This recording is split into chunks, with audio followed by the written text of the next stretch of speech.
Fraud alert. Uh-oh. Which NBA players and teams, potentially coaches, are on fraud alert? We're going to get down to the bottom of this right now, today. I have to know who's on fraud alert. You guys make sure you like, comment, and subscribe. This is going to be a good one. Mm-hmm. Mars, I'm going to have you kick us off, and we're just going to get straight into it. Who's your top player, team, coach that's on that fraud alert list? Mm-hmm. I think frauds is a bit of a tough word. What is that mean? I think fraud only comes if people expect something of you and then you end up not meeting those expectations. I feel like most teams have reasonable expectations for this year, if I'm being honest. The only team that I could reasonably see as being quote unquote frauds would be like a team out west who people expect to be able to maybe go far and then they're in the play-in. So like a team like maybe the Timberwolves, like, oh, they're frauds if they're the 7th seed. I wouldn't consider them frauds, but like that's the closest I could get to a team being frauds. You think the Timberwolves would be the 7th seed?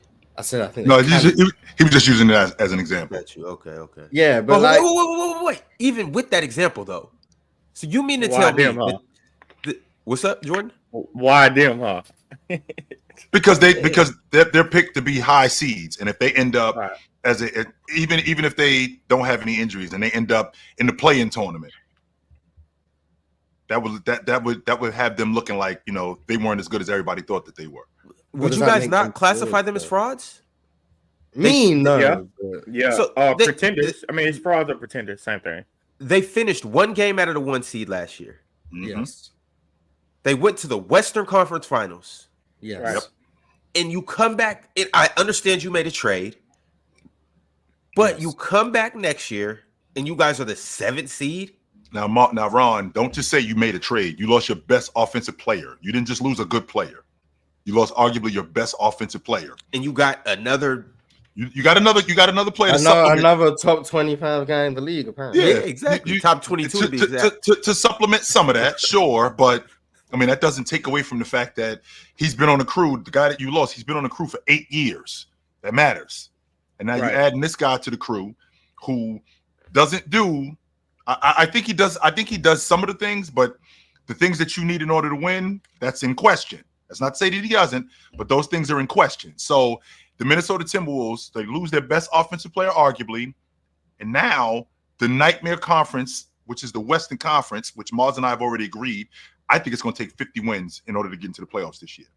So with that, if you end up being Minnesota and you end up with 48 wins this year, that would definitely be underperforming, which would make you in some sense a fraud.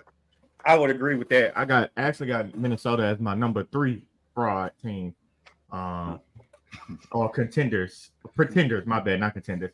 And like Chill just said, I think it's just because of the fact that losing Karl-Anthony Towns after 8-9 years, and you replace him with Julius Randle, that's going to be considered a project. If that don't work with Julius Randle this year, Julius Randle going to get moved again. So for me, it's kind of hard to believe that they're going to be better than what they were last year.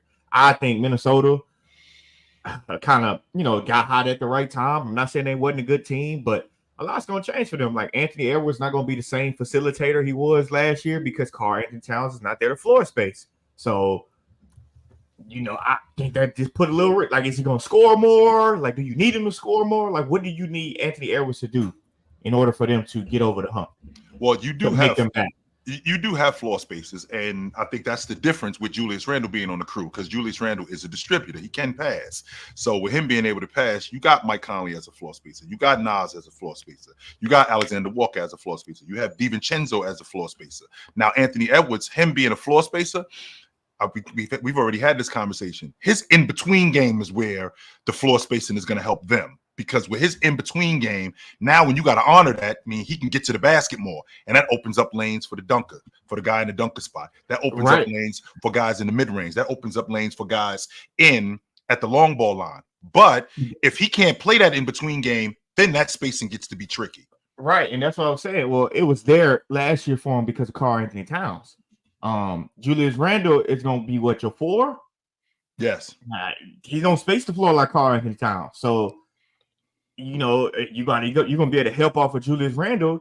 Now, like you wasn't able to do Karl Anthony Towns. So now what does that do with Anthony Edwards? Well, how many assists do you think Anthony Edwards got from Towns alone? A game. Let's say a game. I don't think much because I don't think he's very good in the pick and pop and in the short roll. I don't think he was very good in that at all. And I think that's something that needs to improve. I think Julius Randle is better at that. Now, I think Anthony Edwards could have been better at that this year. But I want to get back on what Mars was talking about in terms of a fraud, right? What exactly is a fraud in your estimation, Mars? Kareem. No, I'm joking. It's when like you're led to believe something about someone or something, and they just don't do what you thought they would.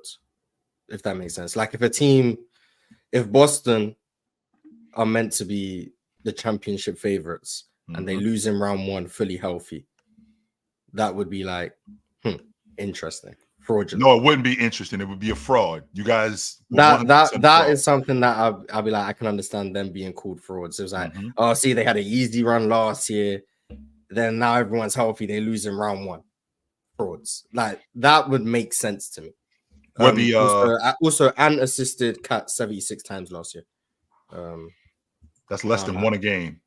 Well, how many games did Cat play? Almost all of them.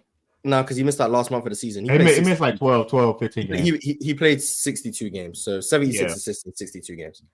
So 1 a game. Yeah, like 1.1 or something. 1 a game. 1.2 assists. 1 a game, Mars. Focus. 1.2 assists. Yo, Mars, right quick. You said that you didn't like the word frauds. So can you give me the word that you would most associate with what we're doing today? Pretenders. Disappointing. The Heat were frauds. How about that, Mars?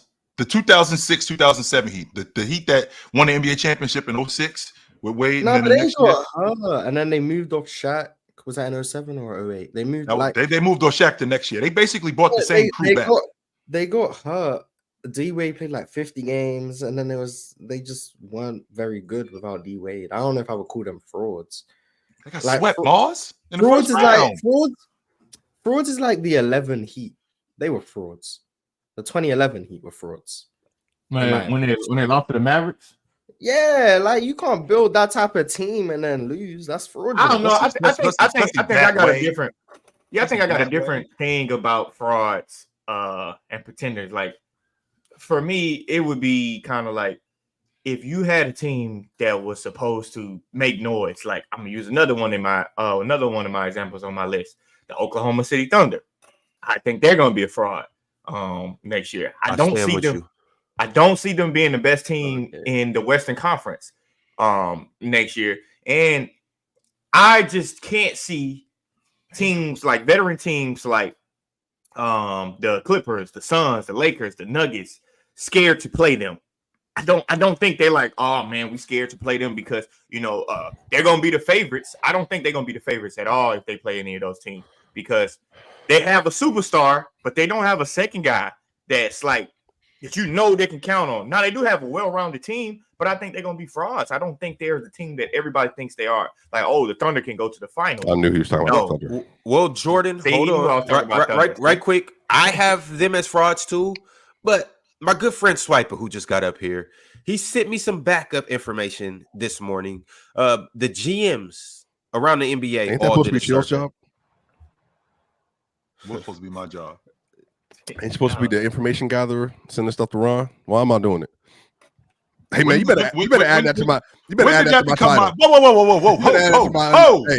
You're not gonna put extra stuff analyst on me. Underneath. That's not gonna happen. No, absolutely no. Now I got a question, real quick. If I'm a year away and you expect me to do something this year, am I a fraud? Because I think Oklahoma City is a year away. I don't think they're there yet. I don't think they're a year away. I think until they get a number 2 guy, I think they would be a contender. I think they're gonna be really good. Like they're gonna be really good. But I'm saying when it comes down to in the playoffs nowadays, you need 2 guys that you can count on every night. Not we gonna count on him.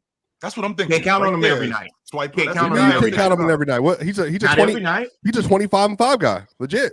That's what he is already. He's not on a Tuesday every night in the playoffs. What do you mean in the playoffs? He does that on a Tuesday, Jordan. J-Dub's a 25-5 guy? Yes. 20 points, 5 rebounds, 5 assists, not 25 points. Okay. Yeah, just so you guys understand. He's still not a 25-5 guy, though. What do you mean? I'm talking about the playoffs. What do you mean he's not? Why is he not? In the playoffs, what do you average Mars in the playoffs?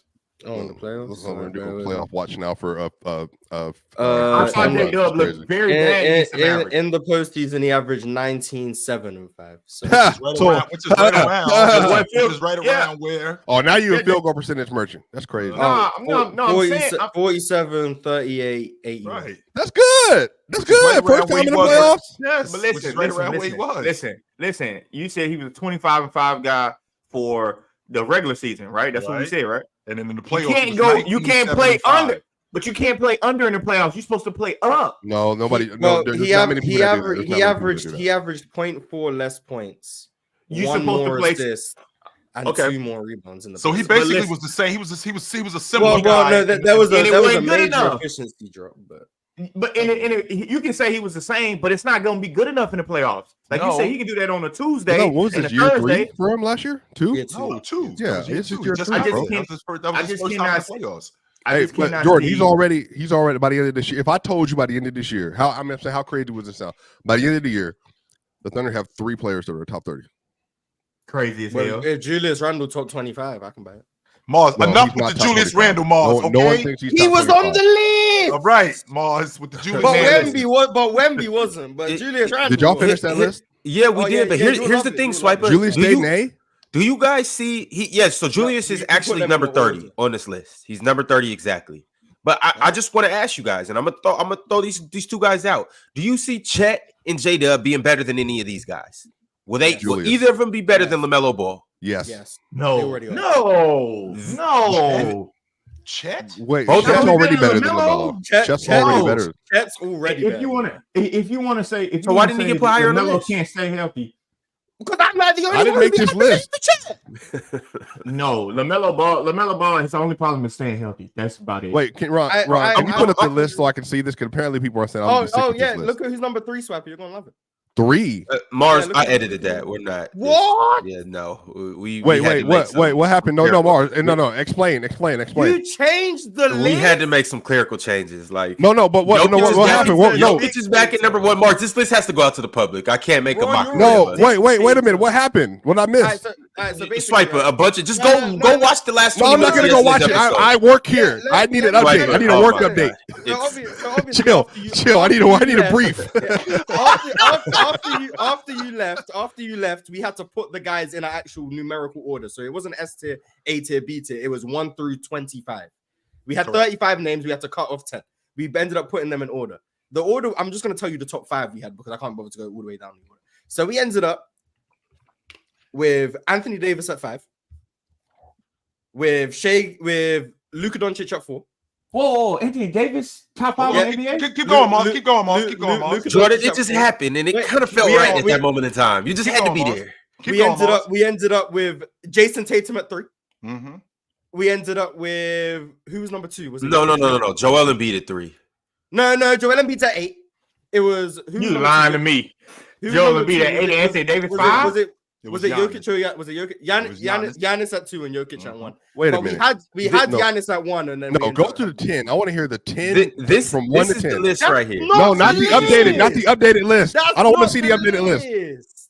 This is the actual list, y'all. Victor Wembanyama is. Wemby's not top 25. That's not the list. No. The list was. Why is Wemby at 34? Why is Wemby at 34? Because I'm the only one with a brain. No, don't say you're the only one. It was. Swipe it. It's because you left. No, hold on. Wait a minute. Let me count. And I'm sorry, y'all. This is content. This is what people come to the show for. LaMelo's at 35. Wemby at 34. Lori next to Scotty Barnes at 33 and 32, Cat at 31. Is that what I'm seeing? Mhm. Yeah.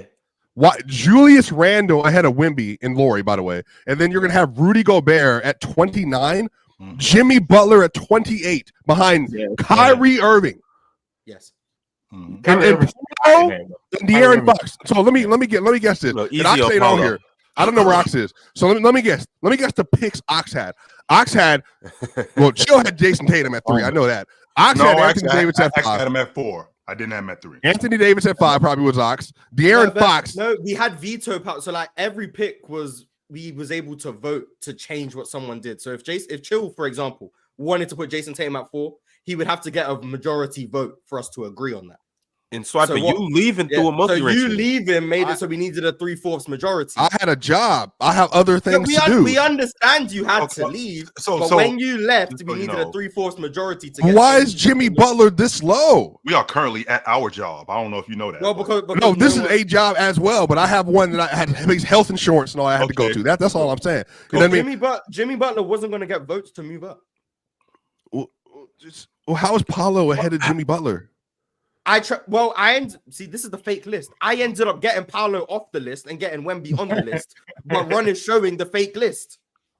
Okay, so Ron, please tell me. I refuse to associate my name with that last list. Tell me That last list was disgusting. Can we add some more truth to this conversation, Mars? And can you tell Swiper he kept Kawhi above Devin Booker? Can you tell? How do y'all have AD in front of LeBron? Wait a minute. Can you tell Swiper and Jordan? Can you tell Swiper and Jordan the death row 25-year contract you tried to get me to sign? All right, so let me because basically he thinks I extorted him when really I tried to 100%. Listen to this. No, okay, wait, Ron, you need to put the list back on the screen so people can see it, so I can explain to Swiper what's going on. Okay, so basically what happened was I was trying to get Kevin Durant above Jason Tatum, right?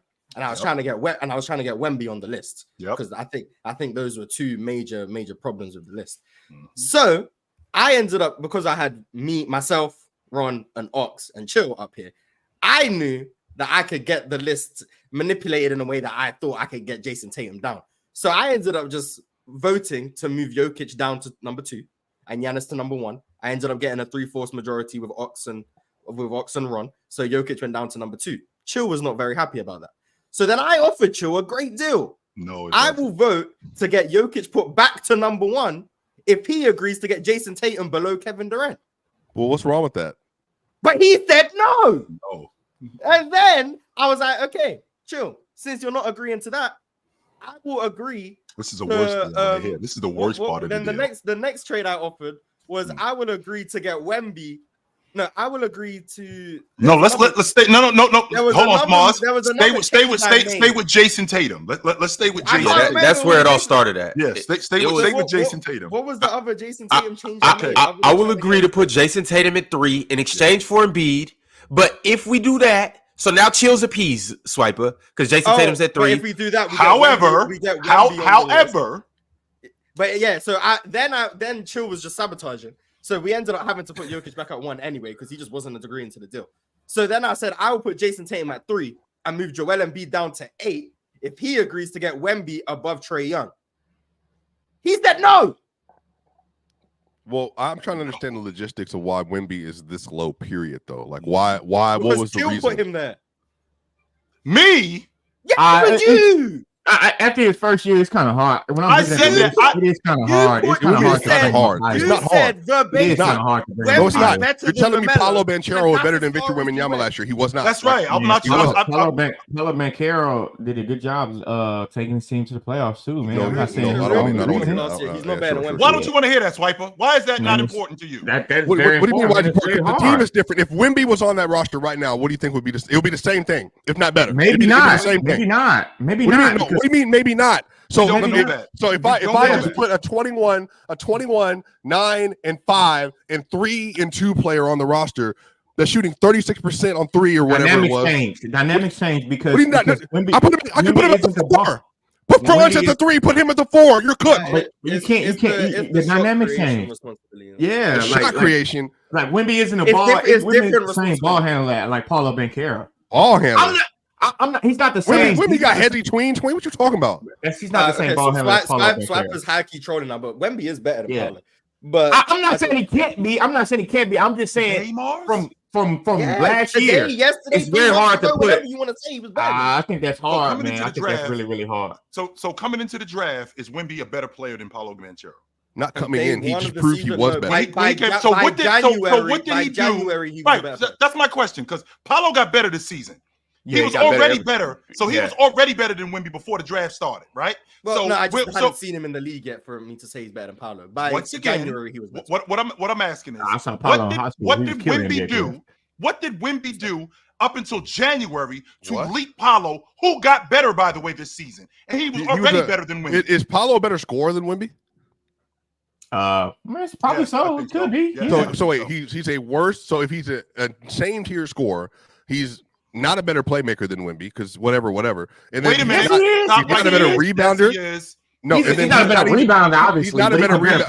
What do you mean? Obviously, what do you mean? Obviously, Brad. No. Don't I'll give you the glass. But defensively, he's a better on-ball defender, better rim protector, better off-ball defender, better screen navigator. I mean, I'm just saying, like on-ball defender. Let's stop right there. What do you mean on-ball navigator versus Paulo? Whoa! We've seen Wemby on the block in the post. We've seen it. Now we're going to use my argument. No, Mars, wait a minute. What does that mean? What does that mean? What does that mean, Jordan? What does that mean? It means nothing to me. He get on the block. He get what you mean. He gave that 70. Joel Embiid would cook Paulo. Joel Embiid will cook Sabonis. Joel Embiid will cook Davis. What are you talking about? Okay, cooking is fine, but to go all the way to overcook and give a motherfucker 70? Wait, hold on. Who's the best defense? Wait. Who's the best defensive player in the league, Jordan? Wembiana. No. I want Jordan to answer. Go ahead, Jordan. Wembiana, you can say Gobert Wembiana. Okay, I've seen Embiid give Gobert 50. I've seen Jokic give Gobert 50. What do you? It's not 70. He's not wrong. It was versus the sport. It was Wemby and friends in Philly. No, a lot of it was on Zach. I'll be honest, man. Yeah, and Wemby. He was doing whatever he was he's doing. huge. Wemby got given some buckets for sure. I mean, that is what it is. He's still better than Paulo. Like I don't know. So he's better than Paulo. How though, Mars? You still haven't given me a satisfactory answer. I'm already better than you. I think you can start with being one of the 5 best defenders in the sport. Automatically just helps. Being one of the 5 best defenders in the league. Ron might be frozen. Ron ain't moved in like 10 minutes. That instantly just helps the argument. When Wemby's when Wemby's one of the 5 best defenders in the league. So he came into the league that's where as one of the 5 best defenders. Starts. No, why do you keep saying come in? He was second in DPOY last year. I don't know if he would have been top 5 from day one. I mean, because I didn't. Chill. He got second in DPOY. We knew he was going to get top 2 by the So if that's true, wait. So if that's true, Swiper. So when Evan Mobley was second in defensive player of the year in year 2, so last year coming into the season, was he considered arguably the best defender in the league? No, I'm not gonna lie. Evan Mobley's not saying defender. See, here we go with the bullshit. This is what I'm talking about. No, chill. You're comparing him to Wemby on the other hand, because your argument. But if someone says Evan Mobley's a top 5 defender, I'm not gonna argue. Yeah, but you're comparing him to Wemby though. I think Wemby's a clear better defender than him. That's nothing to do with Evan. But I think Evan Mobley has a case to be top. I don't think Wemby's a clear better defender. What does he do better than Wemby? Evan Mobley has a switchable and he's better on the perimeter. He's definitely 100%. But Evan Mobley has a case. I don't know who he switched against. Who's he switching against? To Mars's point about Paulo and Wemby, I'm not disagreeing that Wemby can't be a better player than Banchero. But what I'm saying is right now, Wemby has a good skill set.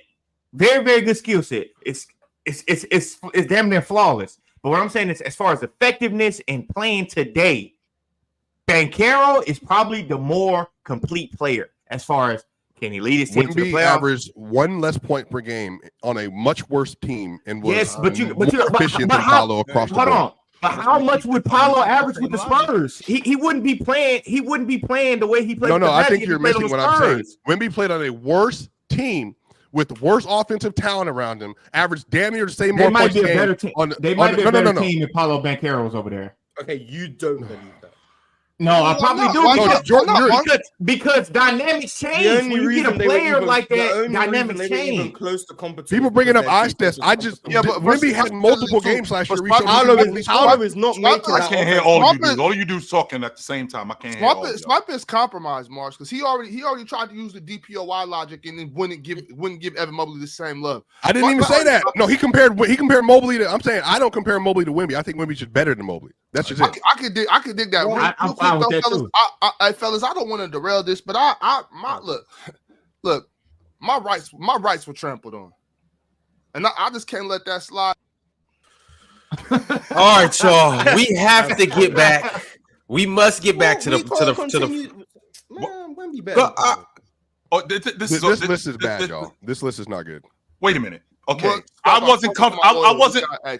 I wasn't comfortable, and you already seen me have to put hands on Ron. You already know what time it is, Ox. When having to put hands on Ron. You already seen me put hands on Ron.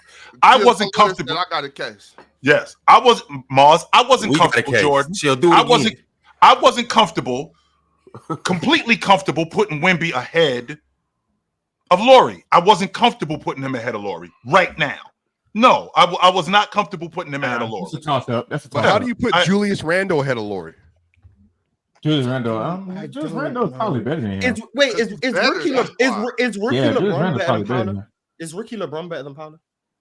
Rookie LeBron? Rookie LeBron was what? Better than second no, year. Better than Paolo this better year. than second year. Better than Paolo you just seen. Better than Paolo you just watched. Is Rookie LeBron better? Is Rookie LeBron better than him?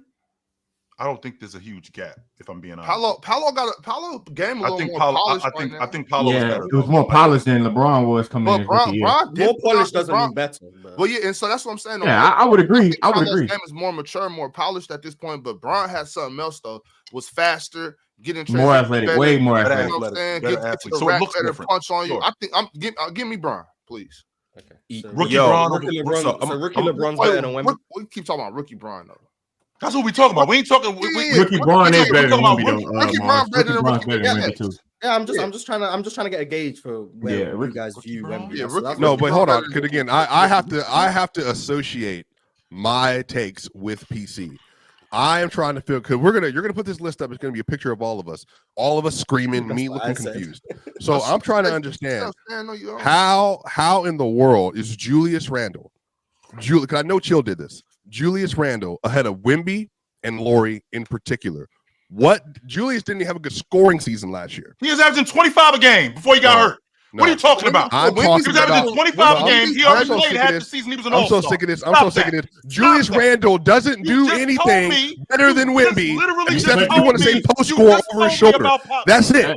That's it. But Swiper, you saying Julius Randle doesn't do anything like better? I said better than Wemby. Better than Wemby. I'm talking about over his shoulder scoring.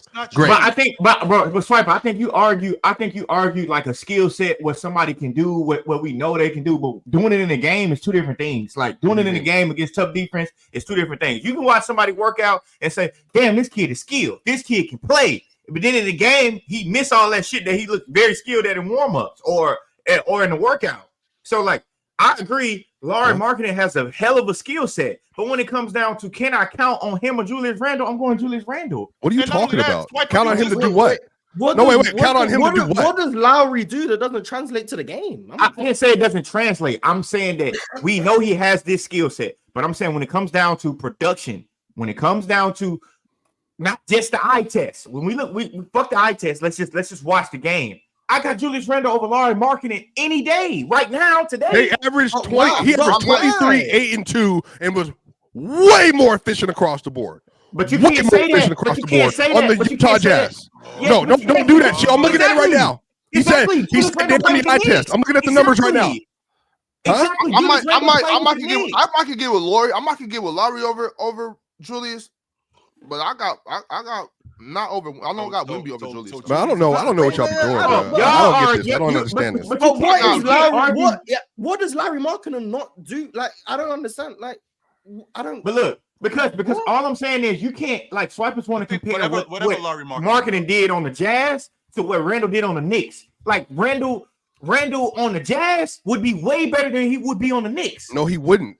Randle with less spacing. Hold on, Julius Randle with less spacing without Jalen Brunson on his roster would be better next to Keontae George and a true big that can't stretch. No, I'm not arguing. Jalen Brunson is the smaller Julius Randle. He would be better. He would be better than Markkanen in what way? No, I'm saying he would be more productive on the Jazz than Markkanen is on the Jazz. What in terms of like he put up more points, rebounds, and assists? Yeah. So I mean, he already puts up more rebounds and assists. That doesn't mean he's better. He already. No, I'm saying. No, I was going to swipe his point about what Lauri Markkanen did on the Jazz and trying to compare it to Julius Randle on the Knicks. But That's what I'm saying. Well, I don't know. Why would Julius be better in a worse situation if he wasn't better in a better situation? Yeah, I don't think. Julius was in a better situation. I don't think he played better than Lauri. Lauri's in a worse situation, outplaying Julius already. If Lauri was next to Jalen Brunson, hold on. If Lauri was next to Jalen Brunson, Dante DiVincenzo, Josh Hart, and the rest of the roster, he probably would have 16 points a game. He probably would average 16 points a game. Why would he average 16 points a game? I'm not doing that. Because the dynamics changed of what Lauri would be able to do. The dynamics, the Knicks wouldn't let Lauri Markkanen do what Julius Randle do. Why? They would not let him. Why would not? Because they don't want to do different skill sets. Exactly, they have different skill sets. But he would sure it would just be more in the flow of the game because that's how Larry Markkanen plays. More in the flow of the game. More in the flow of the game. He's gonna wait his turn to get his shot. I'm about to step in, and this is what we're gonna do. I'm about to put this tier back on the screen, and I need you guys to tell me where you would put Victor. That's what we're going to do first. Please. Second off, I'm going to get into these super chats. And then third off, we're going to get back to this fraud alert. I need everybody to tell me your biggest frauds this year. This list is a fraud. Before I do so, I stand with that. Like the video if you think the list is a fraud. And like the video if you just like the video. Salute to everybody that's in here. It's almost 1,000 people in here. Y'all pile in. Get in here while you can. Get your popcorn ready because we are about to list off the biggest frauds, teams, players, coaches, and all the above. We're going to get into that. Welcome to the panel. We got a good crew up here today, and we are going to have an amazing episode. But as for Victor Wembanyama, let's make it happen. Here we go right here. Ox, I'm going to start with you. Where should Victor Wembanyama be? As of right now, he's ranked 34th on our Player's Choice ranking, currently today going into the 2025 season. You said he's ranked where? 34. Right there next to LaMelo. Second to last. There go the boy. I think goddamn Gobert's too high. Oh my gosh. Only person on this road that he's better than. Well, it don't got to be that road. I mean, you might think he's better than Kawhi. He not though. He not. Yeah. The only person on this list that he's on this road that he's better than besides LaMelo is Tyrese Maxey. So wait, Maxey, who's better than Scotty Barnes, but he's not better than Scotty Barnes? Yeah, on your list, he asked me, Swiper. So hold on, Ox, I'm asking you, where would you put him at? Do you leave him the same? Do you move him above Tyrese right Maxey? there? Get in line, young fella. All right, cool. Oh, Jesus Christ. Jordan, where should Victor Wembanyama go? Man, this is tough. It's not. You're right. It's not. It's not. Everything is projection on. Everything is. Hold on, chill, Mars. Hold on, chill, Mars. I would put Wemby over Gobert because defense is the neutralizer, and Wemby is just a way better offensive player than Gobert is, and they're very similar on defense. No, they're not. So in front of Gobert, no, they're not. Behind oh my God, they're not. He doesn't defend in the post. I'm sorry. Keep going, Ron. Yeah, he's not even close to the post defender. That no, he isn't. All right. I don't know why y'all. Hold on. Why do y'all like associate Rudy Gobert defense in the post? Like a lot of people don't try to get him on a pick and roll to put his ass on the island. Like how much do he defend? He's one of the best. He's one of the best pick and roll. How much do he defend? How much do he defend in the post? No one really defends in the post that much because right. So I don't know why y'all want to talk about like him. He's the better defender in the post. Like he just shutting down. Shaq but he is. Like, well, hold on. I'm not shutting down Shaq in the post. No one is. But he's a better post defender than Wemby. Now it just depends on how much importance you want to put on that. Which me personally, in today's game, I don't put a lot of importance. But hold on, but Mars, the thing I don't like about Gobert on the island. Everybody brings up Rudy versus Joker versus Embiid. That's how they're measuring Rudy in post defense. Rudy's a better defender. in the post versus elite bigs than Victor Wembanyama is pretty sizably. Because Victor is too small to deal with any of those players. He gets obliterated. Like he got a 45 piece put on him by Alfred Şengün. I think Jokic averaged like 34 on him on great efficiency and in all the matches they had this year. And I think that Embiid had 70 on Wemby. Now the thing about Rudy is man, I'm not. Look, we already done this. Keep going. Swiper. I want to defend Rudy again. Rudy is obviously it's obviously going, a top Swiper. 30 player in the league. He's obviously a top 30 player in the league. He is the most impactful defender in the league, arguably. I was I picked Rudy for defensive player of the year last year when everybody was on Wemby. I said it's Rudy because of the amount of shots that he changed at the rim. You don't see that on the stat sheet. But what I'm saying is, as far as the post, when you go Rudy Gobert, most of the time you seeing Rudy Gobert get put on the island. Like that's what you see from him. That's his complaint. Him getting put on the island, and they sub his ass out. Later on in the playoffs. Who? When did they sub him out? Timberwolves. When did they sub him out? He didn't get subbed out. But have you been? Okay, cool. Against Phoenix. Okay, and I'm talking about. He did not get subbed out. For the last two. Go back to Rudy Gobert with the Jazz. Let's go back to Rudy Gobert with the Jazz. But that's not his fault that they had no POA defenders. Hold on. We've been talking about Rudy Gobert being a defensive player of the year and getting subbed out in moments where who said that? That sounds like Shaq and Gil to me. That don't sound like me. Well, yeah, people been talking about it for years. For years. And it's an for years. Why would you sub out your best defender? That sounds like a scheme issue. No, it's not. He gets subbed out because he get burnt. Defensive player of the year don't get subbed out. No. He got subbed out because teams would go small and he couldn't punish them on offense. And defensive players don't get defensive players. He gets subbed out because he's a so wait a minute. So do you think in this same era, you're saying that DPOYs don't get subbed out at the end of game depending on the matchup? Get subbed out, you crazy. He wouldn't get subbed out at all. No, he wouldn't get subbed out at all. Bill Russ is a better so he's a offensive player than Rudy Gobert, by the way. The moment they got to intentionally fouling him, he would get subbed out. He's the worst free throw shooter in NBA history. I don't know if you know that. That's not an opinion. Ben wanted to get subbed out the moment they start intentionally fouling him, which he can't be on the floor. In fact, he will get subbed out. That's in fact. They actually did that in 2006 in the Eastern Conference Championship when they went to Hack-a-Shaq. They did the same thing with the Detroit Pistons. But let's get back to what we were actually talking about here. Where is Wemby on this list? Well, let's all do individuals because he's way higher in mine than he is for all y'all apparently. Yeah. Wemby. Well, Rod's not here. Mars, he's on the same row. I think he's on the same row. So yeah, you got it. I'll do the host. It's kind of hard for me to take him off that same row. Okay, but who would you have him above in this row? Is Wemby better than Gobert? I don't think he's better. I don't think you'd have him above Gobert. You'd have him above Gobert. Okay. Yeah. Chill. You put him here, so I guess you wouldn't move him. I'm thinking about the guys that are ahead of him. No. Okay. Interesting. Swiper. Oh yeah. Wemby is going ahead. Well, I don't see the thing is row 20 to 21 to 25. I don't agree with. So some of these players should be a little bit higher. Wemby's definitely ahead of De'Aaron Fox. So Wemby probably be at. Why would you put Wemby 20 on this list? But I wouldn't have this list ordered this way anyway. I could really just go from the top, just go from there. But yeah, I think Wemby would probably be like 21. Definitely ahead of Fox. Now, when you say definitely ahead of Fox, we're talking about Fox, who's playing at an all-league defensive level. We're talking about Fox. No, he's not. 100% last season he played at an all-league defensive level. He did yes, not. He did. No, he didn't. He did not play at an all-defense defensive level as a guard. No, he didn't. Are y'all kidding me with De'Aaron Fox? Their defense. Oh, y'all kidding me with De'Aaron Fox? He didn't play at an all-league defensive level last season. Do you know who made the all-defensive teams? Yes, I do know who made the all-defensive teams. I didn't say that he made the team. I said he played at that level. Okay, so whose level did he play at? Who made the team? Subs. You lost your mind. That's cool.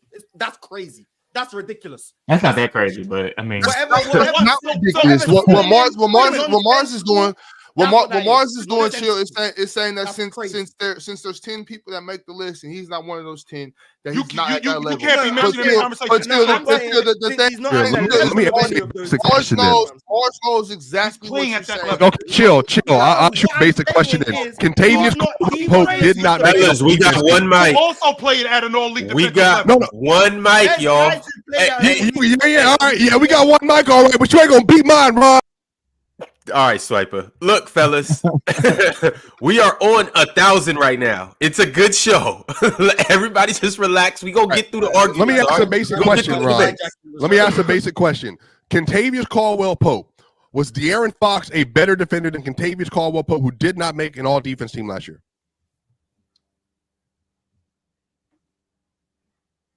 No. Okay, No. so Gary Payton II, was he a better?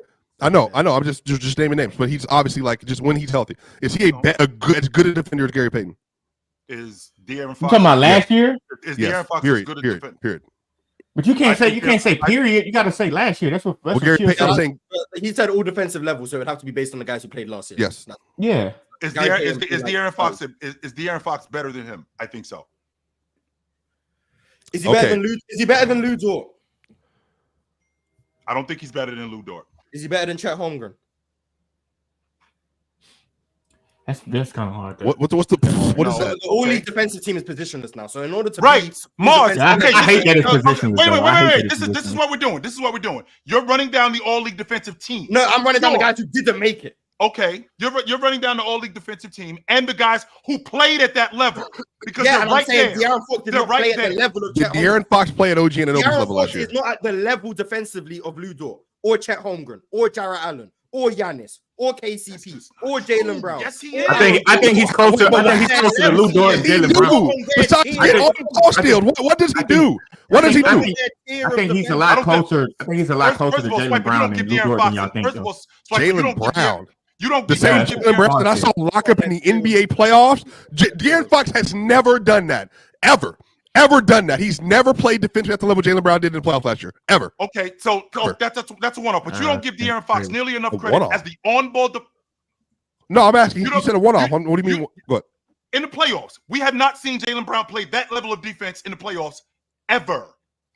And he's been and the Celtics have been in the Eastern Conference and they've been in the Eastern Conference Championship a number of years. Nobody talked about Jaylen Brown being that kind of defender in the playoffs ever. Now back to De'Aaron Fox. Swiper, I don't think you give De'Aaron Fox nearly enough credit as an on-ball defender. Who's he guarding in the Western Conference? Guards. He's guarding all the guards. He was that POA for a large part of the year. Yeah, well, I'm saying, but so Keon Ellis is obviously their main POA defender. Davion Mitchell, obviously. No, he isn't. It's De'Aaron Fox. No, he's not. De'Aaron Fox. It's not just like you said. He's their best POA defender. You can't just keep doing this shit, bro. It's not like, oh, you think this, like, bro. No, that's not how. You can't just do that. Do what? I'm asking. The same shit. Mars, did you miss? I know you missed that, Mars. Turn the camera. Oh, you don't want to see what's on this side. My bad, Ox. Go ahead, Ox. Proceed. Keon Ellis is a better on-ball defender than De'Aaron Fox. Yes, that's right. But De'Aaron Fox is picking up the ball full court just as much, if not more, than Keon Ellis is on a regular basis. Keon Ellis wasn't even playing as many. He played a lot more minutes last year, but De'Aaron's playing so much basketball, more minutes than Keon, which I think is going to even out more this year. Keon's going to get a lot of minutes. It might look different this year, but leading up to this point, De'Aaron Fox is guarding the ball. No, I don't disagree that he was doing it. And he's saying he's playing at the level of these guys. He's applying ball pressure. He's getting in the mix. He's playing physical defense. De'Aaron Fox is a hell of a defender. Is he all NBA material, all defensive material last year? I don't think so. I think De'Aaron Fox is probably right in the middle where y'all two. But that's what Chill was saying, though. That's what Chill. No, he did not. No, he did not. No, he didn't. He said he played at all league level last year. He said he missed it. He said he missed it. No, all league level. I mean, there's other people that also qualify for that. He's not a better defender than as much about De'Aaron Fox as it sounds, Jordan. This is just Swiper just trying to get on chill about something he disagrees with and not us moving on. That's fine. He said, don't come in here capping. He literally came in here saying De'Aaron Fox played at an all-defense level. I'm asking to name the names that he played at the same level at. You just yapping. You weren't even on screen. You were getting a hamburger or coffee or sitting around. I don't know what you was doing. He literally said De'Aaron Fox played at an all-defense level last year. I said KCP. He said he played just as good as Jalen Suggs last year. How is that on me? And what I say, Swiper. So how far? So how? Hold on. Swiper needs to hear this, Ron. Swiper, you're not going to get anywhere in the basketball conversation if you're just nitpicking on everything somebody says and not allowing us to get past that. You know what I'm saying? Like, yo. So if you say something specific, I can't ask a specific question. Yeah, but Swiper, but we don't need to get hung up on that. We don't need to get hung up on that. Like, we don't got to sit here just yelling about something for 5 minutes that we could have got past. You said Russell Westbrook had an elementary understanding of basketball. We had an hour conversation about it. Keep going, Swiper. No, don't keep going because I did not want to do that. I did not want to do that. I kept saying, yo, this ain't that big a deal. Y'all just stuck on one word, and that's what we can't. You're not gonna get nowhere doing that. Now you're right, Ox. This is an elementary debate right now. We definitely need to get past this. I kept saying I did not want to talk about that. So what I mean is, no, De'Aaron Fox is not a better defender than Jalen Suggs. No, he's not a better defender than Jalen Brown. No, he's not all NBA. But he is a hell of a defender, and he guards. But that's not what the conversation was.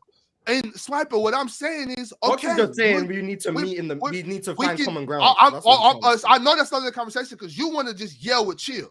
I'm trying to get in here and say that. I'm trying to get here and let you know that Jordan was on the conversation too. That's what I'm trying to say. It was Chill and Jordan in a corner together, and then it was me over here, and then Mars was answering questions. Because I don't think you're not screaming back and forth for Chill. I'm saying that we can get somewhere with this conversation. Let's get somewhere. Are we done with our therapy session? Let's move on to the rest of the list. I want to move on from this because this is what we're here for. This is why we're here. We are here to debate basketball. This is what we're doing here. I do agree with the goal of understanding. So when Swiper tells me when I say that De'Aaron Fox is defending at an all-league level, when I say that he's defending at an all-league level, can you tell me today of the guards, how many guards do you think are better defenders than De'Aaron Fox? Is he a top 10 defending guard in the league? Are we having the conversation? Ox, do I have permission?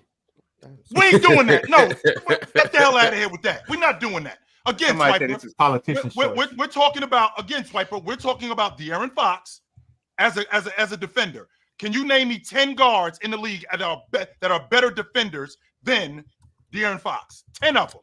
So we have to go through the entire Western Conference. I'm going to say that just in the West alone. So you have start at the West, Lou Dort, Alex Caruso, KCP. I think Keon Ellis is also better. KCP's not in the West. KCP's in the West. Well, we're saying yes, he does not play for the Last year he was in the West. Last year he was in the West. So.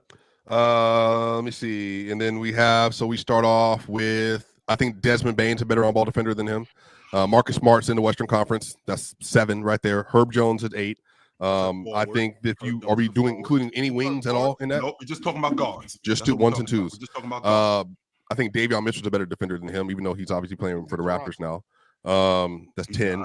And then just in the Western Conference, go through the rest of the teams. Dylan Brooks is a better guard defender than he is. That's 12. He plays forward, and then we keep going. Lakers, Vandal's a better guard defender than he is. He plays forward also. Okay, so this just 11. But is there 10 all-league defensive level guards in the NBA? Well, then Dante Divincenzo. I don't think so, but I think Dante Divincenzo. I'm thinking about be the 10th best guard defender and still not be all defensive level. I'm thinking about the guards in the league that are in that conversation. So Alex Caruso made the all-league. 4 of them. So Alex Caruso made the all-league defensive team last year. Suggs, Derek White, and Drew Holiday. These are the 4 guards that made the all-league defensive teams last year. Correct. So now is not on their level. Correct. Okay. So sure, I that part. I do think that he played. I do think that he played close to where Suggs was. But keep going. Now, SGA. Now we're talking about guards now. That were considered SGA, KCP, Anthony Edwards. That's 7 guards, and then after them, De'Aaron Fox was next. No, Nikhil Alexander Walker's a better on guard defender. He's talking about the defensive. He's talking about all defensive votes. That's We're talking about all defensive votes. Now, I know how you feel, Mars, about a guy being voted on the all-league defensive team because you saw Sabonis get a defensive player of the year vote. Right. So I know that could be tricky. Sure, absolutely. But yeah, I know that could be tricky. Sure. With that being said, to watch De'Aaron Fox last season in particular as an on-ball defender, turning guards, the way he played off the ball, his ability to play in the passing lane, his ability to disrupt the offense just from a full court stance, he played at an all-league defensive level. Does that mean that he was an all-league defending guard? Was he better than those guys? No, I don't think that he was that. But what I feel like I can name 15 to 20 players that are guards that have played better defense than he did last season. Yes, but I just got through 11 of them. But just go. You started naming guys who can guard guards better than De'Aaron. Okay, well then go to the guards in the Eastern Conference. Marcus Smart last season. Marcus Smart. No, Marcus Smart barely played. But the issue I'm having at all league defensive level, technically, it's theoretical. It's like this is the certain level, but it's also a tangible thing. In order to be an all defensive level, you have to be of the level of the guys who made it. Sure. It's not just, you're really good, you're an all-league defensive level guy. I understand there's guys who didn't make the all-defensive team who are of that level. Chet Holmgren, he's an all-defensive level player. He just didn't make it last year. I would argue he's probably a better defender than maybe a couple people who did make it. Right. Other guys like Jarrett Allen, that's an all-league defensive level big. KCP may be an all-league defensive level guard. I would consider it. But just because you're the fourth closest guard to making, I don't think that means you're all league defensive level. I don't think Shea is all league defensive level. Not at all. I don't think Shea is of the level required to make an all defensive team. Right now, the level appears to be Drew Holiday, Jaden McDaniels, Derek White, Jalen Suggs, Caruso, AD, Herb, Bam, Wemby, Rudy, and then the closest emissions, Lou Dort, Chet, Jarrett Allen, Kawhi was up there. That's the level required to be of an all-league defensive level. Shea is clearly a level below that. Giannis would also be in that tier for me as well. Shea is clearly a level or two below that. De'Aaron Fox to me is clearly a level or two below that. So if they're clearly a level or two below players who were of that level, I don't think you're all-league defensive level. I don't think you're close to being an all-defensive level guy if you're not in the same tier as the guys who did make it, and you're not in the same tier as the guys who also didn't make it. He's in the third group of close people to making it. He's a good defender. I agree with Ox. He provides very strong positive value on that side of the ball. But I'm with Ox on that side of the conversation. But I'm also with Swiper on the side of the conversation that A, he's not close to Jalen Suggs, and B, he's not close to being an all defensive level guy. I think both of them can be true. Good defender doesn't mean close to being an all league defender. I don't think he's better than Aaron Gordon. But I think there's clearly chill in the West alone. I mean, wing defenders. Clearly, at least 12 to 14 players that are just clearly better defenders than he is. I'm going off what the all-league defensive team used to be, and I'm thinking about where he matches up with his constituents at the guard spot. That's what I'm thinking about. Now, the fact that I had to make sure I had to get that word out. I apologize. I'm sorry. Now that the game is positionless, it makes it a little trickier to get on the crew because you can have five men on the crew. And I won't argue that De'Aaron Fox isn't at the level of Herb Jones. I won't argue that. I don't think he's that good of a defender as Jaden McDaniels. I don't think that. However, what I won't do is I won't dismiss him as a guard, as a lead guard, playing off the basketball, despite what some people may think. I think he was a damn good off-the-ball defender who paid a lot of attention. Just because you don't steal the basketball off the ball, you can be a disruptor. And De'Aaron Fox was very much that. De'Aaron gets steals, though. A lot of them are on ball though. He top steals. What was he? What he finished? I think he led the league in steals. A lot of them are on ball steals. Oh, by the way, this conversation started originally because I said I'd put Wemby over De'Aaron Fox, and then we started talking about his defense. Right. Yeah. That's what I want to get back to though. So Ox, you said where you'll put Wemby. Jordan, you said where you'll put Wemby. Swiper, Chill, and Mars. I want to hear where you guys will put Wemby. Here's the list one more time. Swiper already said he'd have him at 20, above De'Aaron Fox. So, Chill said he wouldn't move him. So I'm the only one who hasn't gone yet. But the reason why I don't think that we're I think this is projection more than I didn't say Evan Mobley. Damn, yeah, Evan Mobley, another all league defensive level guy. but he didn't play a lot of games. Sorry. So Mars, I got it. Wemby, where would you put him? Above Trae Young. Above Trae Young. So you would have him at. Shut the hell up. You don't watch the Sacramento Kings. Shut the hell up. You're an Orlando Magic fan. You do not watch the Sacramento Kings. I actually watch the Sacramento Kings. I watch Keegan Murray. I watch Ellis. And I watch Keegan Murray's a better defender than De'Aaron. Sorry. So Mars, you would have Wemby as the 19th best player right now. Kings. You are an Orlando Magic fan, and that's your team. So shut the I hell thought up. Toast was a Warriors fan. No, he talks about the Orlando Magic all the time. Shut the hell up. I thought he was a Warriors fan. But yeah, I'd have he might be better than Bam. I'm willing to shut that group of players from 15 to 19, that's where I would have Wemby. I think for some reason being one of the best defenders in the sport doesn't get enough value, especially when he's as good as he is offensively, especially. And it's not if I was projecting, I would have put him in the top 10.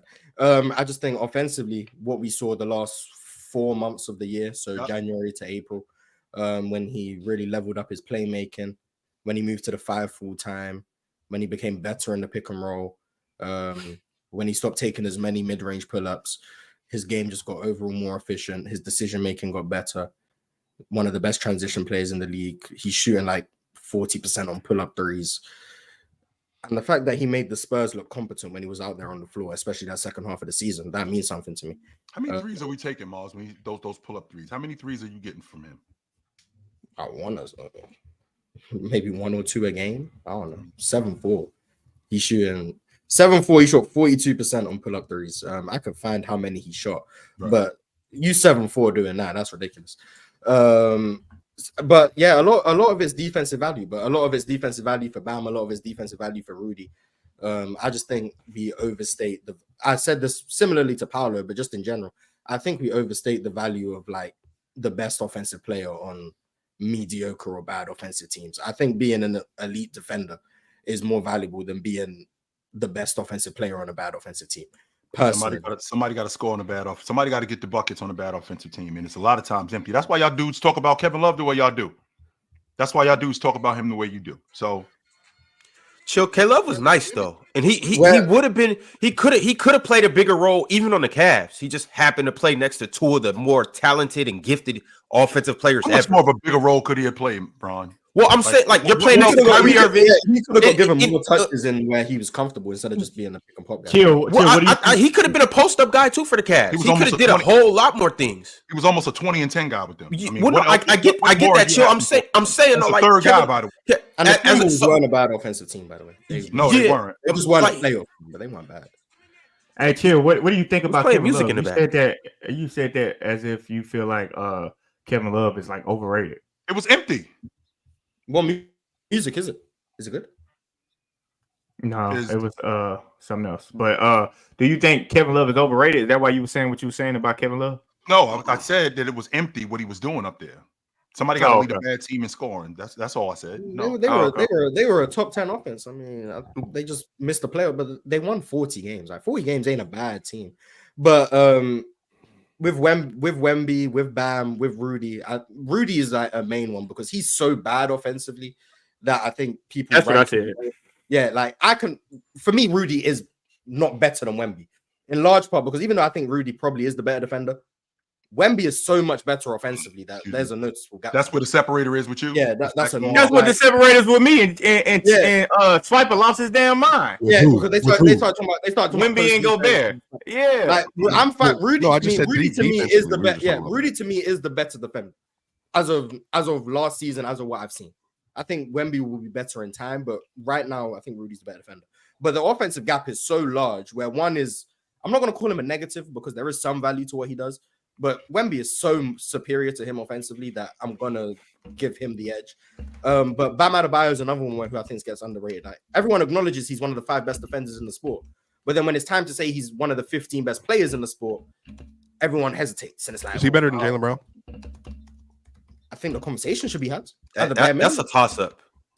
But like, I feel like if you make that a conversation because of how good Jaylen Brown is offensively or how good people deem him to be, some people are not going to appreciate, like, want to have that conversation. I'm talking about outside of the sphere of players' choice. Sometimes I get blinded by like how different the player's choice viewpoint is to the outside world. Like a lot of the stuff we say or I say up here gets accepted. The broader scheme of basketball conversations is seen as crazy. So like Bam Adebayo in the broader scheme of things, I don't think gets enough respect for how good of a player he is because people just, I think, overvalue individual offensive players more than I think. His eye test sucks. That's why. Yeah, I mean, depending on what you're looking for. I mean, he makes mid-range jumpers. A lot of people seem to like that, but when it's Bam, it doesn't apply. But I just think Wemby, Bam, Rudy Gobert, they get underappreciated, and I think like a lot of one-way guys or lesser defenders who aren't of the elite offensively get overstated. Paolo Banchero being one of them. If you're not one of the elite offensive players, and you're a neutral or a slight positive defensively, I don't think you're automatically over someone who's the elite defensively and lesser offensively. I don't think Paolo is just definitively better than Evan Mobley. And I don't think that should be seen as crazy to say that. But because of the larger offensive gap, people just won't even entertain that as a conversation when Evan Mobley is really, really good defensively and still provides offensive value. Here's part of the thing for that, though, Mars. Part of the thing is, and I understand completely what you're saying. Part of the thing is Paulo is a number 1 and Evan is a number 3. Yeah, sometimes a number 4. I say number 3.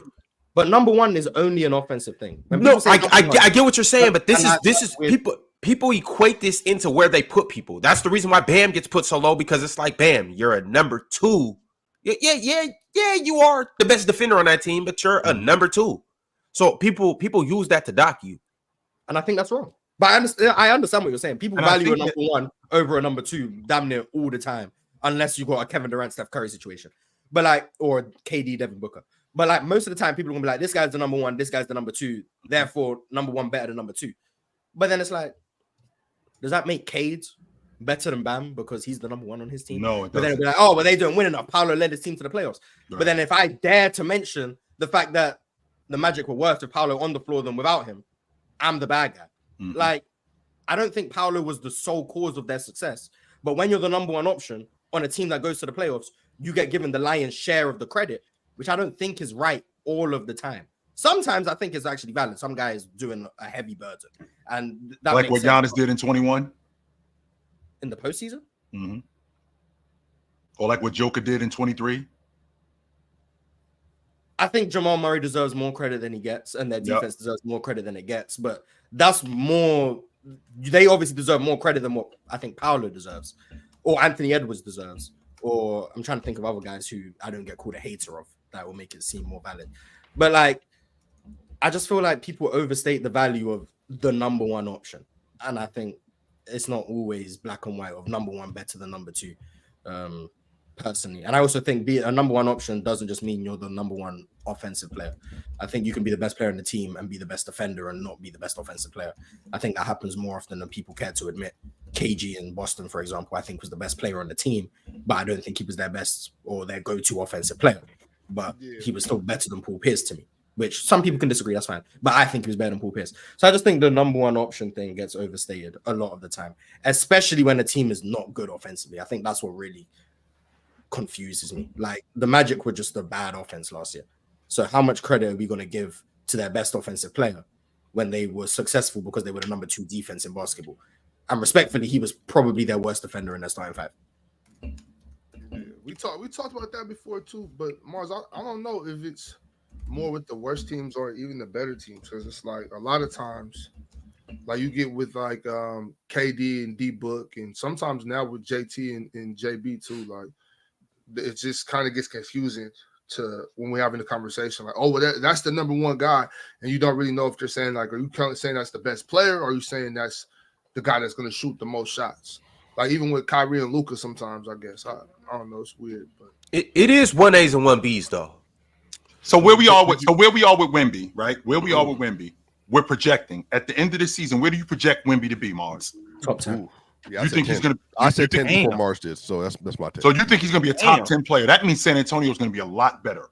No, it will be, but this is where it comes down to. Once again, we're applying all the credit to Wemby. Wemby doesn't control how good the Spurs are. He can help, but Wemby being a top 10 player doesn't mean the Spurs are going to be a lot better than they were last year. The West is a lot better, so there's just better teams for them to have to beat. So their record might not improve that much. And B, their team just isn't that good. So Wemby improving doesn't mean the Spurs are going to go from 22 wins to 38, no matter how much better he gets, because there's only so much he can control within the game. He last year was one of the best defenders in the sport, and he only made them decent on defense because they had horrible defenders around him. And when he was off the floor, they were egregious. Yeah. There's only a certain level one player can get a team to by himself. Then that's why I say it's a team sport. Coaching, personnel around you, fit, all of those things play into it. Wemby can be as good as he wants. If Keldon Johnson's still playing 28 minutes a game, they're not going to be very good. No disrespect to Keldon. No, full disrespect to Keldon Johnson. He's just not good. Like if those guys are playing a lot, they're just not going to be a very good team. If Chris Paul's hurt, they're just not going to be a very good team. If Trey Jones still can't space the floor, they're not going to be a very good team. Like they were having to run inverted pick and rolls with Trey Jones as a roller because he can't space the floor. Like the amount of creativity they're having to implement on offense, credit to Pop and to Wemby's skill set. But that's what you have to do when you have the lack of personnel that the Spurs have. The Spurs just aren't, and Devin Vassell's missing the start of the season. The Spurs just aren't built to be a good team, no matter how good Wemby becomes. So, like, even if the Spurs win 26 games, but Wemby is a top 10 level player, I'm going to still say that, regardless of the fact that they're going to win 26 games. I don't think how good your team is indicative of how good you are. Now, I think there's situations where a great player can elevate a team to a certain level, but I don't think just necessarily being able to floor raise a bad team makes you better than someone else. Some guys are supposed to raise the level. Well, that's what I'm saying, Miles. Like that was exactly my point. The idea, sure, there is only so much you can do, and for a team to like the San Antonio Spurs to win 22 games last year, to be as bad as they were, and they were definitely a difficult watch. But for them to, add to their win total by 15 games. I'd like to think that that's a pretty big deal because we did the same thing with James, where the Cleveland Cavs didn't make the playoffs.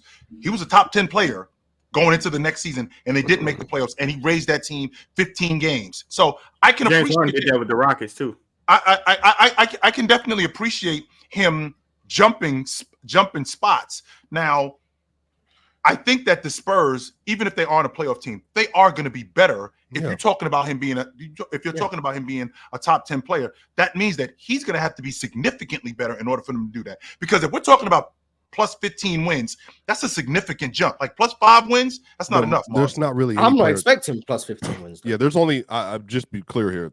Yep. I think in the last 15 years, there's maybe only 3 or 4 players, like seasons, to have added like 15 wins. So like.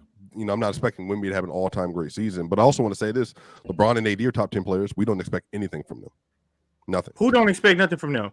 I mean, people just expect and then get disappointed. Yeah, no one thinks they're going to be like a top 4 team. They don't think they're making it past the second round of the playoffs. If they do, they might get to the Western Conference Final. What do you people expect that and then get disappointed when it doesn't happen. Yeah, what happens every single year. But I'm saying that's AD and LeBron. Yeah, people need to realize that. They're not going to carry them. It's on more than that. The fact that they mean top 10. 3 straight years now. That's been the same. No. Listen to me. Listen to what I'm saying. No, listen to what I'm saying. They played that year, even when that happened, a very flawed and hampered Memphis team, which I still give them credit for winning. They won. They played a very flawed Warriors team.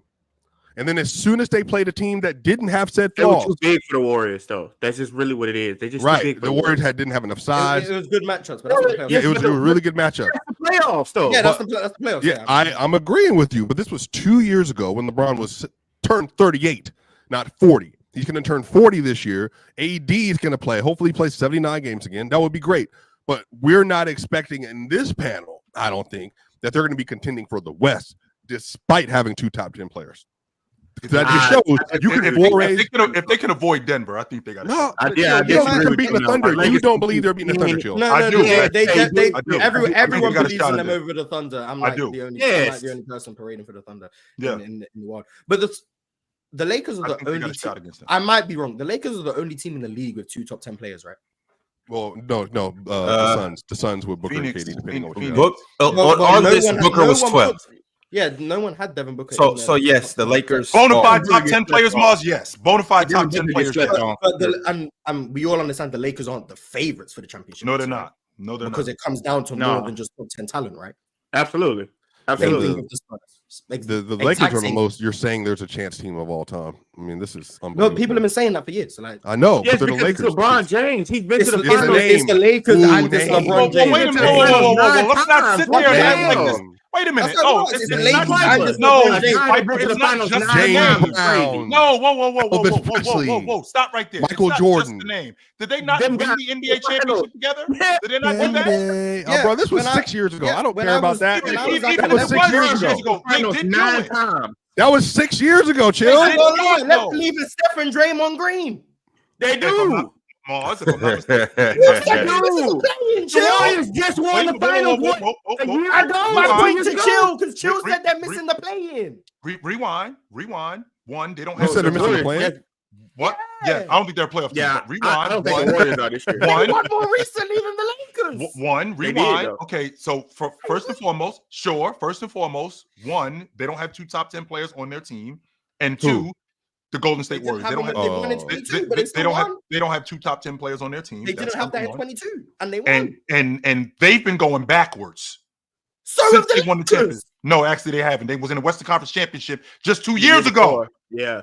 They were just in the okay, Western so they Conference just Championship, It's Mars. not And range, right? they It's not just range. could not beat the. You go from a championship who they lose to to- this year? I think the You Nuggets. go from a championship to first round Yeah. to miss the playoffs to Yeah. conference finals to Okay. first round. Is that not backwards? And once again, Mars, what did I say? If they can avoid who? I'm sorry, who Nuggets. knocked them out of the playoffs the last The 2 You know years? who they beat when they won a championship? The Nuggets. They've gone backwards. Who they beat? Yes, when they won a championship, they beat the Nuggets. Yes. They since have not And then- beat the Nuggets. and then You the know last why? 2 years, Because right? They've gone backwards. No, that's not because they've gone backwards, Mars. It's because Yes. they have not gone backwards, Mars. Sure, Joker's Austin gotten much better. Austin Reeves and Joker's D'Angelo got Russell better. and Bando and Right, Rui and Joker- them are not going Joker- backwards from what they were in What do you mean 2020. gone backwards. They were Even just from in a the Western coaching Conference- standpoint, They were they've just in gone the It was Western worse than it was in Conference 2020 though. Finals. Like From a unequivocally. coaching Just They went from Yes, Frank but they were Vogel- just in the Western they went Conference from Finals. They Frank lost Vogel to championship Darvin team. Ham They to didn't JJ just Redick. lose; they got Even in that smoked. department, they've gone And back. then they got smoked the again. We don't know. We don't know who Nuggets- JJ Redick is yet. My We point don't. is they've gone from I think he's gonna be a good coach. from I do elite too. I do experience, too. elite Oh, experience, defensive-minded coach to inexperienced, incompetent coach to inexperienced question mark coach. They've gone backwards in the coaching department. They've gone backwards in the fact of LeBron James regression. They've gone back in the whole roster construction. They've gone back in the fact that the West has just gotten better since their championship. How do They've y'all gone know backwards. LeBron is going to They've be gone that worse backwards. next year, though? I didn't say that. LeBron's No gonna one be said that that. worse. 2020. He's worse than he was when they won the championship. From the He is. championship, the Lakers have done nothing but go backwards. They're worse in terms of roster. They're worse in terms of their star players at their star players level. So They're Mars, worse in so terms of why coach. were they in the West? So why were they in the Western Conference Championship? Right. Just 2 years ago. We just talked about this matchups. No, they were going to beat Right. So we Memphis can say the regardless. same. So we can say the same thing. So we Sure. can I say the agree same because thing. they were. But I just said that, chill. Those, but I also don't think Memphis was the championship team nor the Warriors. And they did what they were supposed to do. The Warriors could champion beat, Warriors? could probably beat the Warriors defending probably could NBA beat any champion other Warriors, team by but the the way. Lakers. No, they could They not. probably That could- Warriors team No. was so No, Jordan. Just remember The Warriors 2023. versus Nuggets They were the matchup defending is NBA totally champions. I know different. y'all, but Not y'all the best. That listen. was- They were not the same team by the next playoffs. They weren't. Their shooting was horrible. Jordan Poole couldn't hit crap. Klay Thompson couldn't hit crap. Draymond already couldn't know hit what happened. crap. It was Steph We know what and happened. Steph Wasn't and that- Steph versus everybody. Wasn't that what Draymond did earlier in the season when he got into it with? Yeah, they were just the worst team. That it was a venom. The team was poisoned from the start. They weren't beating anybody. All I'm saying is that Warriors team playing against any other team but the Lakers possibly could have. They could have No, probably not beat any possibly other team. nothing. They would have got swept too versus I don't the think Nuggets that so. year. I don't think so. Well, The that's Lakers cool was because that's a just- worse just team. big So a for them. worse small. So again, you just named the Lakers were the bigger team, more physical team. They punked them. The Nuggets were even bigger and more physical than the Lakers, and then punked the Lakers. But So that would have been the difference. Let's chill out with the punk. And Nah, stop protecting LeBron. They got punked. Stop I'm not protecting LeBron. And the Nuggets beat them Nah, by an average margin. Oh, I don't care about this average margin. Sweat. It was in dog fights. But Chill you're and right. Swiper. You're right. I'm You're right. about- You're right. I'm about I won't to argue step that. in, chill and You're right. Swiper. I won't argue that. They got swept. We So I won't argue that. They got to swept. get back to the title of the show, and I got some Uh-uh. super chats, They got and I swept. just want to salute everybody in the Yeah. chat. Make sure you're liking the video. Make sure you are subscribing. Make sure you're becoming a member. And speaking of which, shout out to Cobra Son of they got Radis. swept. Shout out to GDHDG. Shout out to Arch. Shout out to Hutton Gilgores. Shout out to Multi Kenny, and shout out to Arch Prime as well, and the whole Arch family in general. Some super chats that you guys have sent through. The first one is from Certified Casual. He said, if y'all got friends and family in Florida, check on your people. Back-to-back hurricanes hitting like Holyfield. It's not the whole state. I'm down here. It's on the west coast part of the state. I'm on the east coast part of the state, so I should be okay. Yeah. All right. Well, praying for everybody in Florida. Why? Yay! They got. I can't celebrate Chill being okay, man. I thought you were saying like casually to what you were saying, but man, they got another hurricane that's coming more powerful. That's coming extremely powerful. It'll make landfall in it as a category. I think it's category 3. So yeah, possibly. I've definitely been through them. I've definitely been through that. It's serious. Prayers up to everybody in Florida. Hopefully, you guys can, make things happen and find refuge wherever you can. If not, I just have a difficult time with the whole logic of you need to evacuate. Okay, my whole family. Like I'm imagining, I'm growing up in Jersey, and I live where I live, and my entire family is here, and they're telling us to evacuate. Where the hell are we going? My whole family is right here. Is that how Florida people think? Because I guess because in Texas, when they told us to evacuate for Hurricane Harvey, and people didn't do it, it was atrocious. Same thing with Hurricane Katrina. But the question is, where are we going? I don't have nowhere to go. My whole family is here. Like I don't got family in Mississippi or some nonsense like that. Okay, hey, you got family in Georgia. You go to a hotel. Yeah, that's what they would assume. Go to a hotel. If it get bad, you can come to Atlanta. That's a nice 3-hour drive. Ain't nothing. Especially when it's not like that. These people aren't in the position. But I'm sorry, I'm Ron. Paying mine, Swiper. Damn. As you were saying, I know he does that. That's what he does. He doesn't acknowledge friendship. Mars too. Chill and Mars the same person. No, we are. You know what? We have no idea what Mars is at. Though, so we don't know where he can evacuate. We know exactly where he is to a T. Actually, PC. Mars, go grab your Harry Potter glasses, so I could start. I'm good. Mars got an allegedly on where his location is. Rightfully so. Teddy Hart with the super chat. Teddy said, as a Thunder fan, at what point do we cash in on all of our chips / picks to land a whale? Because we realistically cannot draft and keep all these players. Yeah, we have a good thing going, but at some point, we got to do something. You already have a whale. His name is SGA. You already got one. No, they want another one. Like I said, I have one whale where you can have 2, 3, 4. And you got another great player in Chet, and you have, in my estimation, whoa, why are you gonna say great player, good player, not great player yet? I think he's gonna be a great player, 100%. And then you have, in my estimation, I think J-Dub's the most improved player this year. I think he's gonna win. He should be. So I think he's the most improved player. So what exactly are you looking for? Just so you know, Teddy, the era of the super teams, that's over. It don't work. I've been saying it don't work. The implementation, because we have the CBA the way it is, you're not going to have guys on bomb squads like that anymore. That's not going to happen. So you're going to have to build your unit through the draft, and you're going to have to keep your unit together for as long as you possibly can. That's it. It's not going out and asking for Kevin Durant or LeBron. Those days are over. That's not going to happen anymore. No. I got their time right now. Like they might not have went and got a whale, but they got the pieces. Like you said, they got a whale in SGA. Right. So you building around that, going to get Alex Caruso and getting Isaiah Hartenstein. I think they're in prime position. I just don't think they have a defined number 2 right now. That's my problem with the Thunder. I don't look at that as a problem. See, a lot of times we get it to where you got to have this straight. I don't think they need to. Doesn't matter who they're defined number 2. I don't know. I think it's kind of hard. The only team I'm trying to figure out who maybe didn't have a defined number 2 that won like that probably was the Mavericks.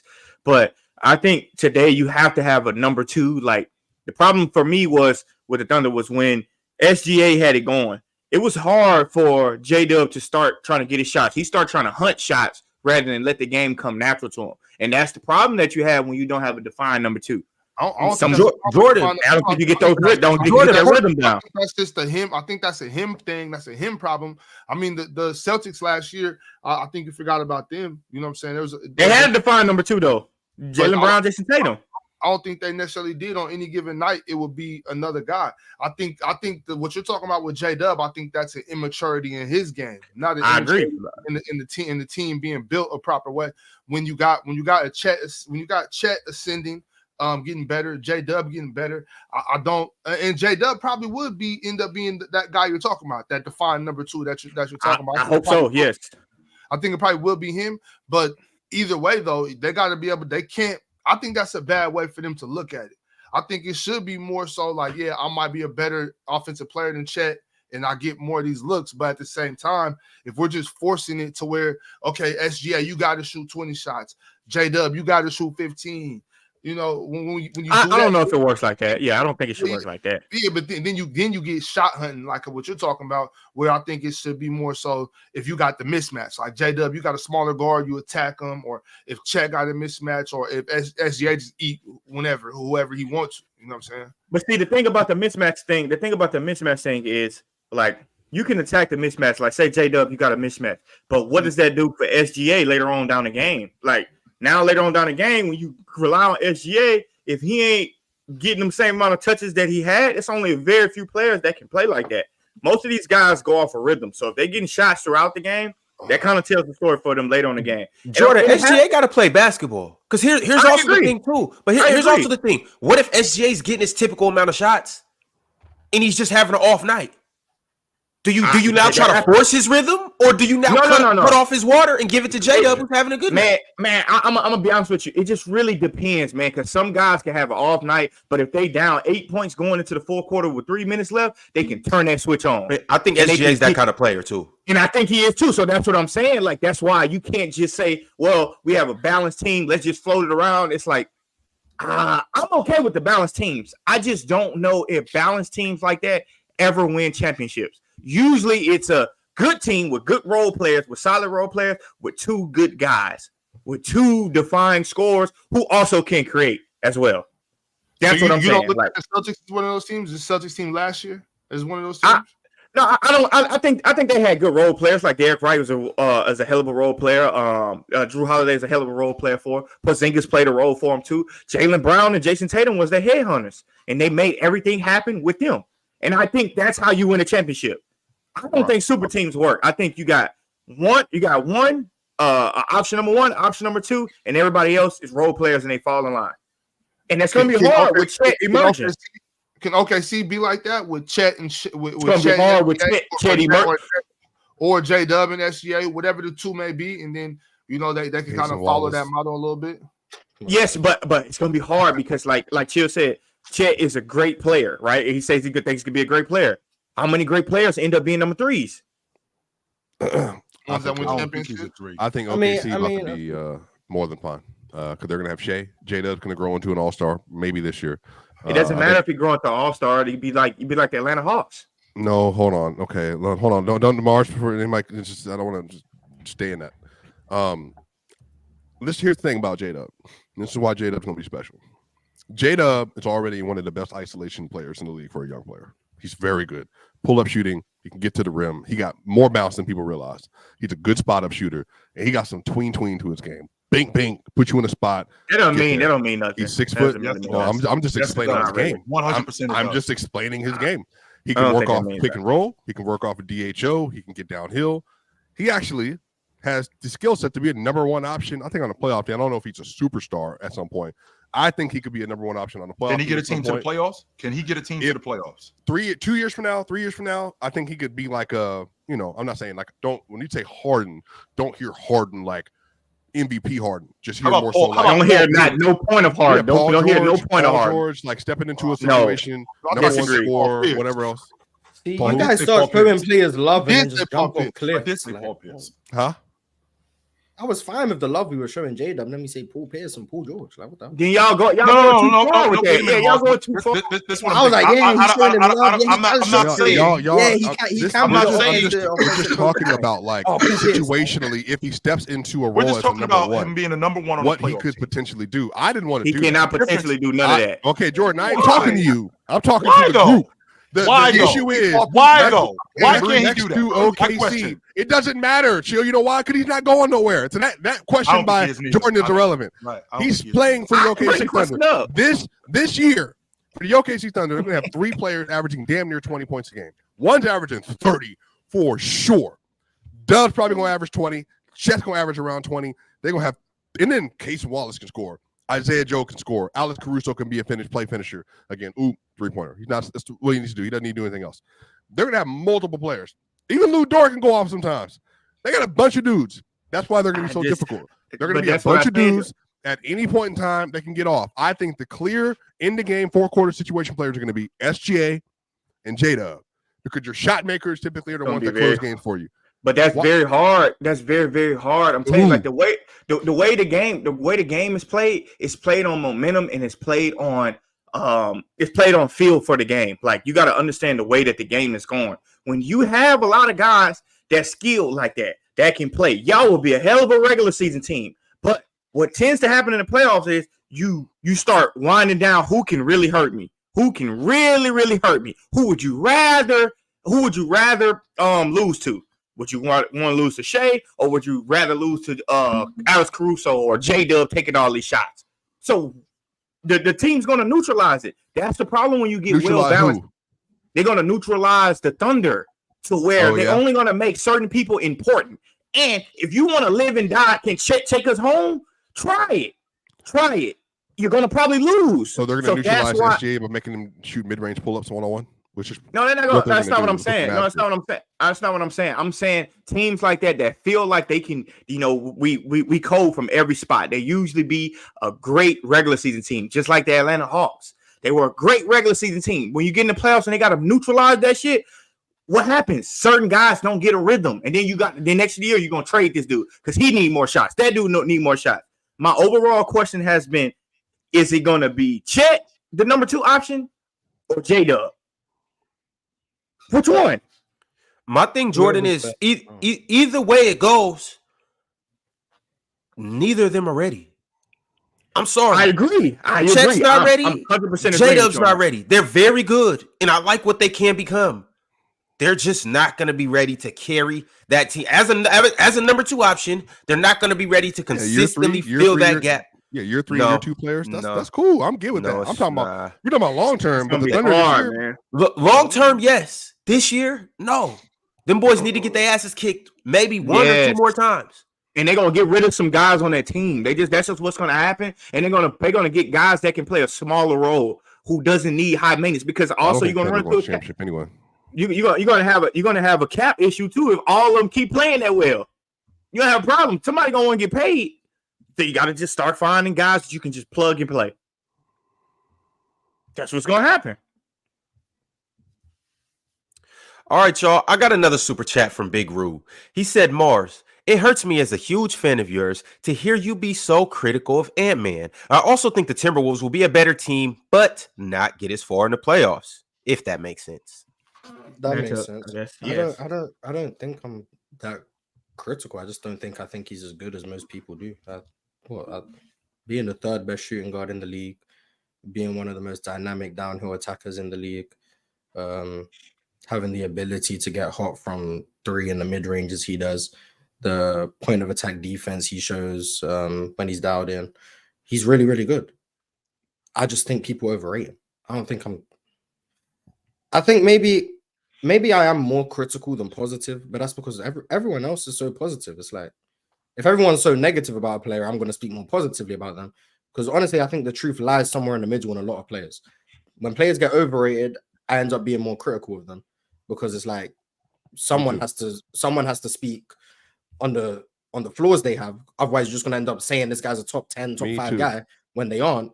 But then if everyone starts acting like a guy is bad, Rudy Gobert, I'm gonna speak more positively about them, because once again, the truth is probably somewhere in the middle, that he's not as bad as people seem to think. So I'm gonna speak about the things he does well. Now, maybe I can do a better job individually of balancing it out and speaking on the positives and the negatives of each guy. Sure, I can do that. But I think that's why I end up speaking on certain players the way I do. And then I get accused of being a hater of this guy or that guy. But it's like, if everyone else is saying all the positives, you hear all the positives all the time. Me saying the negatives doesn't mean I don't believe the positives exist. I'm just speaking from, I guess, the other perspective. I think maybe. I agree with you, Morris. I think that was well said. I do think Ant is a little bit overrated too, to be honest with you. I like him as a player, and I'm not saying he can't be the guy that everybody says like they currently keep saying he is, but people just jump the gun too fast. Like, let a guy have one good season, then turn that around and have another fantastic season, and then let's do it consistently. Like, just stop jumping the gun so fast so we don't have to talk about these players like that. That's my question. That's my only thing. People do that. They jump the gun on these young guys, and then when they don't reach the expectations they set, they end up just tearing them down. That's what throws me off. Because if Ant doesn't well, he's not going to be Michael Jordan. But if Ant doesn't reach the levels that people are putting him at next season, MVPs in and out. and if he's not an MVP contention next year and they lose in round 1, the switch up is going to be crazy. And then guess what? If that does happen, which I'm not praying on the Wolves' downfall, but if that happens next offseason, I guarantee I will be the one speaking positively about Ant. And then there will be the same people in the comments who will be calling me an Ant Glazer because of the way I'm speaking about him. That's what happens every single time. It happened with Jokic. When Jokic was losing in the playoffs in 21 and 22, when I was on this platform and I was speaking about how good I think Jokic is, everyone was calling me a Glazer, saying I was overrating him. He wasn't this good. He wasn't that good. Whether or not you agree with what I was saying at the time, that's fine. Then he won the championship and everyone started going above and beyond the level I went to. And I was like, can we slow down? Then I got caught. Then I started getting called a hater. And then that kind of died down. And now I'm back to being the Jokic guy again, which I'm perfectly fine because I definitely Ant-Man is just as good as Ant-Man and Devin Booker are the same players, bro. Like I don't like that. To me, they're the same players. That's where we have our separation. The book got a little. He got a little more in his cookbook than Ant. I do, but I'm saying as far as like his saying, cookbook, it got a whole extra 3 chapters in his cookbook. When I say they're the same players, I'm not saying they're the same players as far as like one isn't better than the other. I'm saying they're in the same tier of players. Like they just in the same tier. Like you can be better, but we're in the same tier. I'm just a little bit higher than you. Yeah, like, I mean, like I said, Ant's defense moved me a whole lot in the playoffs, and also just his athleticism. Devin Booker straps too, though. Devin Booker got straps too, though. Oh yeah, for sure. I've been saying Devin Booker's defense was underrated. Yeah. I've been saying that for the last 2-3 seasons. But I'm not mad at where Ant is on this list. On this list that we made yesterday, he's at 15. I think that's a good range for him with guys like Jalen Brunson, who was actually 14.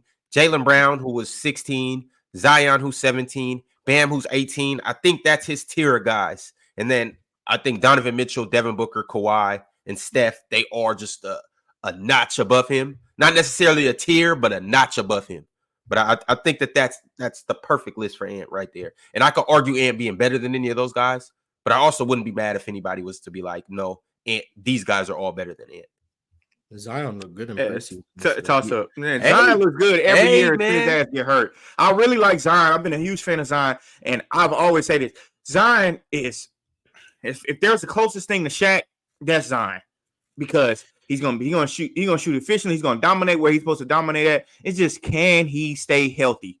I really think that might have been a hoax in the playoffs though, against the Lakers, when all of a sudden Zion just was kicking the Lakers' ass and he just went to the locker room. I don't know what happened on that, but all I'm saying is if Zion can stay healthy, like he's always gonna look good. It's not surprising to me that he looks good. He's always gonna look good. But it's like, damn, dude, stay healthy, stay in shape.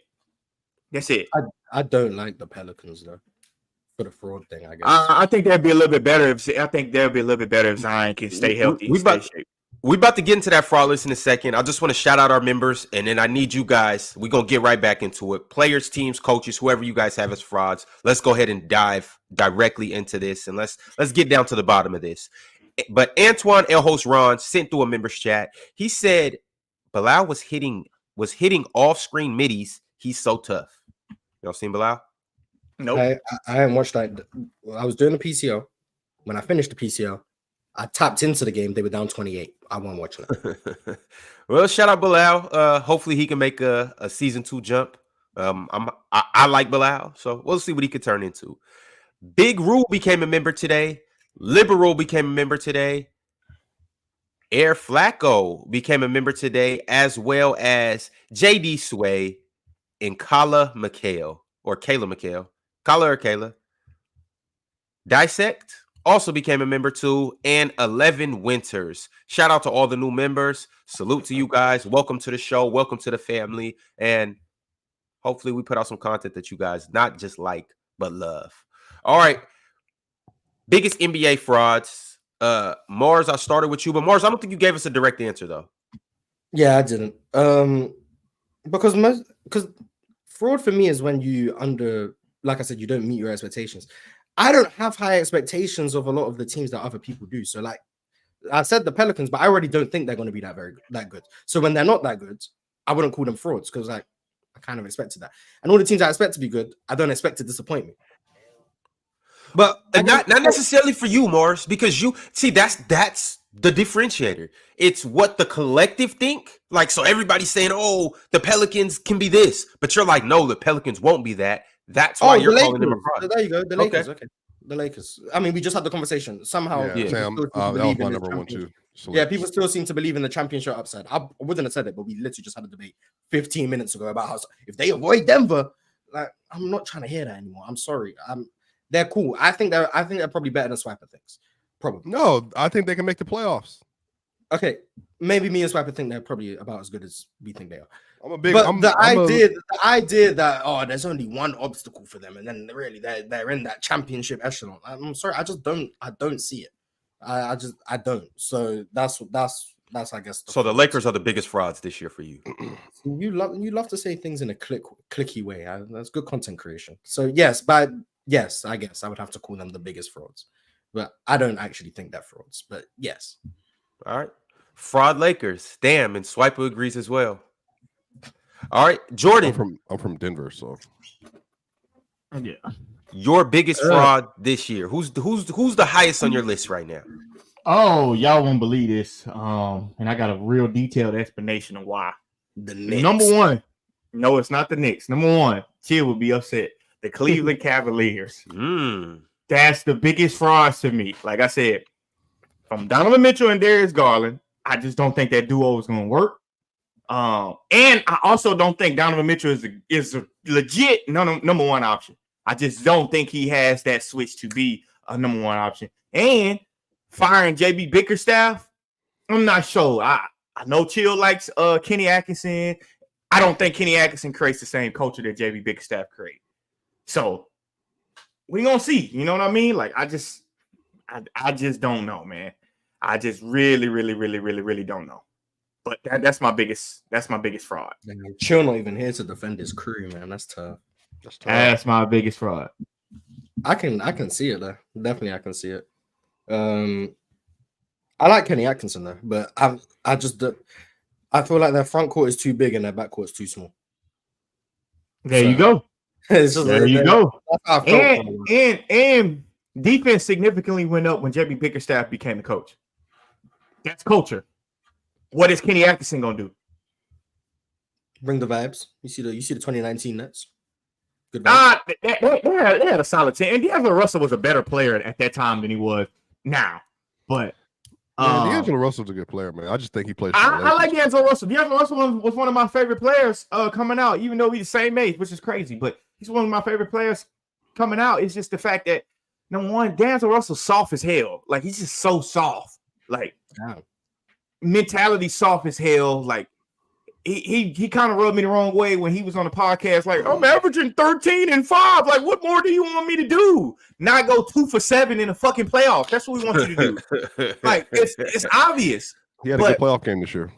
Yeah, I don't want to talk about playoff games. I'm talking about series. I'm talking about series. Like, that's my thing. Who? He's a role player. What's he supposed to do? No, he ain't supposed to be no role player getting paid like a superstar. He's getting paid like a role player. How much is he getting paid? Like how much? A year? Yeah, ain't that much money. That's 17 a year. He's barely making more than Austin Reeves. The way the cap here. See, that's what I'm saying. 17 mil, and you're getting 16, 3, 5. Shit. If he played his ass off, he would get paid more than that. But now they damn near don't want to play his ass because he'll go 1 for 11 and say, "What more do you want me to do? I had 3 rebounds." I'm just saying, bro. In the regular season, you're getting a lot of value for that money from him. We pay you for the playoffs. How many players are playoff Rodgers? There's a difference between playoff riser and doing what he be doing. Man, come on. Yeah, he be playoff whatever. What's the opposite of riser? I'm not doing this. 2023. Shout out to D'Lo though. 2023, he shot about 40% from the field in the postseason. The first. And then Austin Reeves, he cooks in the playoffs. He's good. Yeah, but D'Lo making 12 mil. D'Lo took 14. D'Lo was a number 2 pick, took brother. 14 and a half shots a game in the postseason last year and scored 14 points. He said that's ridiculous. Shot 14 times. He shot 14 and a half times a game and scored 14 points a game. Yeah, bro. He has to shoot. Ridiculous, Swiper. That's ridiculous. It can't just be LeBron and AD. Ideally, you like make the shot. He's getting handled. Look who's defending him consistently, bro. It's not like he's playing against a weak defensive team. I just don't think. Don't say what more do you want me to do when you're doing shit like what Mars just said. We want you to play better. That's what we want you to say. Yeah, I don't think we're being unreasonable by saying we want D'Lo to be better in the postseason. I don't think that's enough. Plus, I also want Anthony Davis better in postseason. Sure, I would agree. Anthony Davis cooks a little bit in the postseason. It's just we got a problem with this. He matter of fact, he's more responsible for the Lakers keep losing than D'Angelo Russell is. Where he go in the fourth quarter? I disagree with that. Where he go in the fourth quarter? All that great, all that defense you love, Jordan. Where's his defense behind you on that one. Where's his defense at, Jordan? I'm just not going to agree with that. But Jamal Murray put him on the island like Rudy Gobert and Luka. That happens. Come on, Swiper. That happens. That happens. Parts of the game, like that happens, bro. Like Jamal Murray is a Jamal clutch player. Jamal Murray would do that to anybody. Anybody. Kawhi, LeBron, Giannis. He would do it to anybody. You can't just put that on Anthony Davis like that. You said Rudy Gobert could take it off the game because of defense purposes. He should be taking not off Anthony the game. Davis. No, come on. He should be taking out the game. Now the conversation's going left. Control the panel, Ron. Yo, Swiper. Biggest frauds this season. Talk to me. Besides the Lakers? Yeah. On to the next. And the Cavs. And the Cavs as well. They go chill after I just ripped his team, but it's all right. Yeah, damn. Well, here again, I'm only addressing this. This is why I'm saying this is. I want everybody to hear me in the context of yesterday on NBA Today. There was an MVP conversation that went out, and then there are Boston fans that are all like MVP. I'm saying the biggest. I'm not even trying to do it. That's what I'm saying. You took my number one. So I would say next up. Matter of fact, I'm gonna avoid it because then you're stinking hate, and so I can't just talk hoops. Oh, the next biggest fraud is gonna be the 76ers in the playoffs. 1,000%. I think they can be. No, go back to your other fraud. Go back to the other one. 76ers in the playoffs. I think that people were mad at me. Chill. You saw Penn was mad at me when I said, yeah, he's very inconsistent. I think Paul George is a very inconsistent player. And he was like, oh, you'll score under 8 points one time. That's just one thing. I'm talking about as a player. I think when they get to the playoffs, people are going to be like, Paul George, what are you doing? What are you doing? Tell you what he's not doing. Man, he's going to be better than Tobias Harris. No matter what. Sure.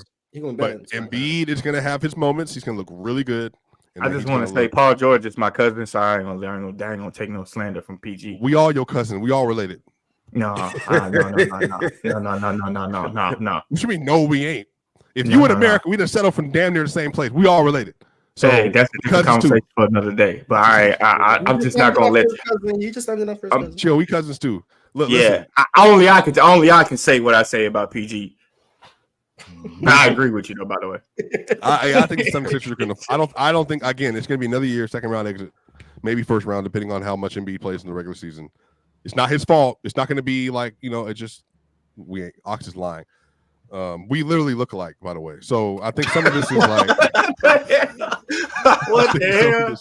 I think the 76ers are going to be frauds, but we'll see. Hate. All right. Somebody said L cousin. Damn, because I ain't been on this podcast. That is my cousin. That don't mean we close cousins. We cousins though. All right, chill. It's on you. Mars said the Lakers. Jordan said the Cavs.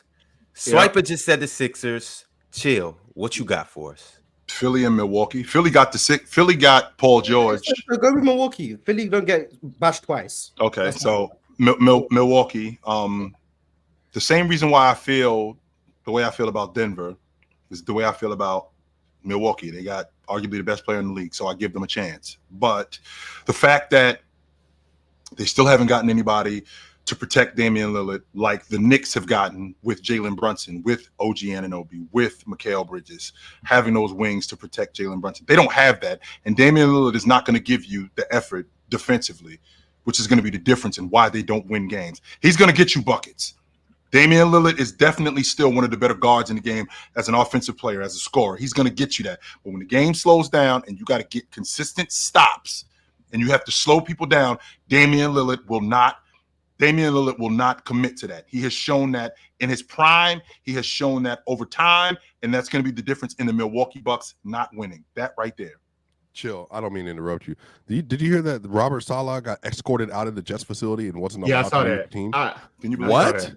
Can you believe that? I saw that. He got escorted how out of the building. disrespectful. Yeah, we got escorted out of the building. Did he get fired? Yeah. Yeah, Oh, they fired him? today. He got fired. He got fired. He got escorted out of the building. The defense is playing well, Ron. They suck because of their OC and their quarterback. They got a 40-year-old quarterback. That's the problem. They got a quarterback that's 40 years old. I don't know if that. I don't know if he's the problem. That is 100% the problem. He threw 3 picks and he can't see over the line. Yeah, they 100% got a 40-year-old quarterback. I don't know if you put a quarterback better. Like what quarterback are you going to replace him with today? What quarterback can you replace him with? I bet you they would be better with Baker Mayfield. That's a fact. I bet you they would be better with Baker Mayfield. 100% they would be better with him. Yes. Wow. Just anybody, just any of the better quarterbacks, younger quarterbacks. Gino. I'm not gonna go as far as Gino, but anyway, Gino, Ron, it's a Dino. That's what I'm saying. Yeah, how many available quarterbacks is Aaron Rodgers better than Aaron Rodgers? I gave you one. He's not available, Ron. All I know is that my arms are open wide. Come on back to the Bay, brother. Come on back. Come on back to the Bay. Who? Robert Sala. Oh, to BD coordinator. Oh, I thought you wanted Aaron instead of Brock Purdy. Come on back to the Bay, brother. We would be glad to have you. Yes, we would. All right, y'all. Moving along on the fraud list, I got one for you guys. We already talked about OKC, so we'll just kind of let them breathe. The next fraud I got for you guys, I'm gonna go in the player direction though. I'm not gonna go with the team, even though I do got a glaring team. But I'm gonna go with the player. He's been getting a lot of spotlight in recent days because, well, he's now playing for one of the bigger markets in the NBA, and he's one of their better players. I'm talking about Karl Anthony Towns. I agree with you. The thoughts and expectations are on Big Purr now being called the Big Bodega by Josh Hart. He's now been nicknamed the Big Bodega. But to be a starting small forward over there for the New York Knicks, that's what he's gonna play. Small forward, shooting guard. That's what he's gonna want to be. Shooting. But when I say it, I don't know basketball. I'm hating. I don't know basketball. Hey, he's gonna create a new position. Okay, we've seen Cat. Let's stop acting like Cat won't get on the box and go to work, because he will do that. He might not do that as much as you would like him to do that, but he will get on the box and go to work. We saw him do that against the Denver Nuggets. We saw him drag Jamal Murray low ass down on the box and get busy against him. We saw him get how many times? How many times? Cat. Man, he did it to everybody except for AD. We saw him. We saw him do that, right? So he will get on the box and play. He might not play on the block as much as you would like him to. Sure, I get that part, but he will get on the box and play. Now, why are we so surprised about Cat's game in terms of who he is? He's always been like that. His game starts at the 15-foot line, and it goes out, and then it goes back in. That's his game. Look, chill. His game starts from the outside, and then it goes in. Look, chill. Cat shot this preseason. He shot 2 for 7 right from the field. One of his field goals was from the 3-point line. That's all I'm gonna say. Yeah, 5 of his overall attempts was from the 3-point line out of 7 of them. Wait, say that last part again because you went out. So 5 of his 7 attempts was from the 3-point line. Oh, you're talking about a preseason? Okay. Yeah, and he's. He do that in the regular season too. He a shooter. He shot 40% down there. Oh, it's the preseason, Cat. Work on your jumper. Don't no post ups. It's the preseason. Just work on your mobile threes. Why do I gotta take non-playable character number 3 into the post in the preseason and just do it in the regular season? You can work on it. You'll see he was already one of the most efficient post scorers in the league last year. He's going post. Hey, Swiper, stop. I'm watching Karl Anthony Towns trying to teach young guys how to do his shoulder like that, and you gotta sell it with your eyes, and then he go out there and shoot the fucking threes from the 3-point line. He was a good post player last year. What are you talking about? Yeah, Wiggins touches the post twice a game. We don't know if he was a good y'all keep lying. Why do y'all do that? No, we don't do that. He just doesn't. So what you guys mean to tell me? Karl Anthony Towns, now that he's in New York, he's gonna put his Tim's on. So James Harden doing that. I ain't doing that in real life. James Harden is definitely doing that in the regular season. Everything James Harden does on the court, he's worked on it. That's a fact. I'm saying same thing with Cat. He shoots pull up. Definitely. Are we sitting here saying that Cat doesn't play on the block? Is that what I'm asking? Is that what I'm understanding? Yeah. So he does not play on the block. Is that what you're saying? He's playing next to Rudy Gobert, so I imagine the situation a little different. Chill. I bet you this. I bet you his post attempts go up this year. 100% because Tim's offense.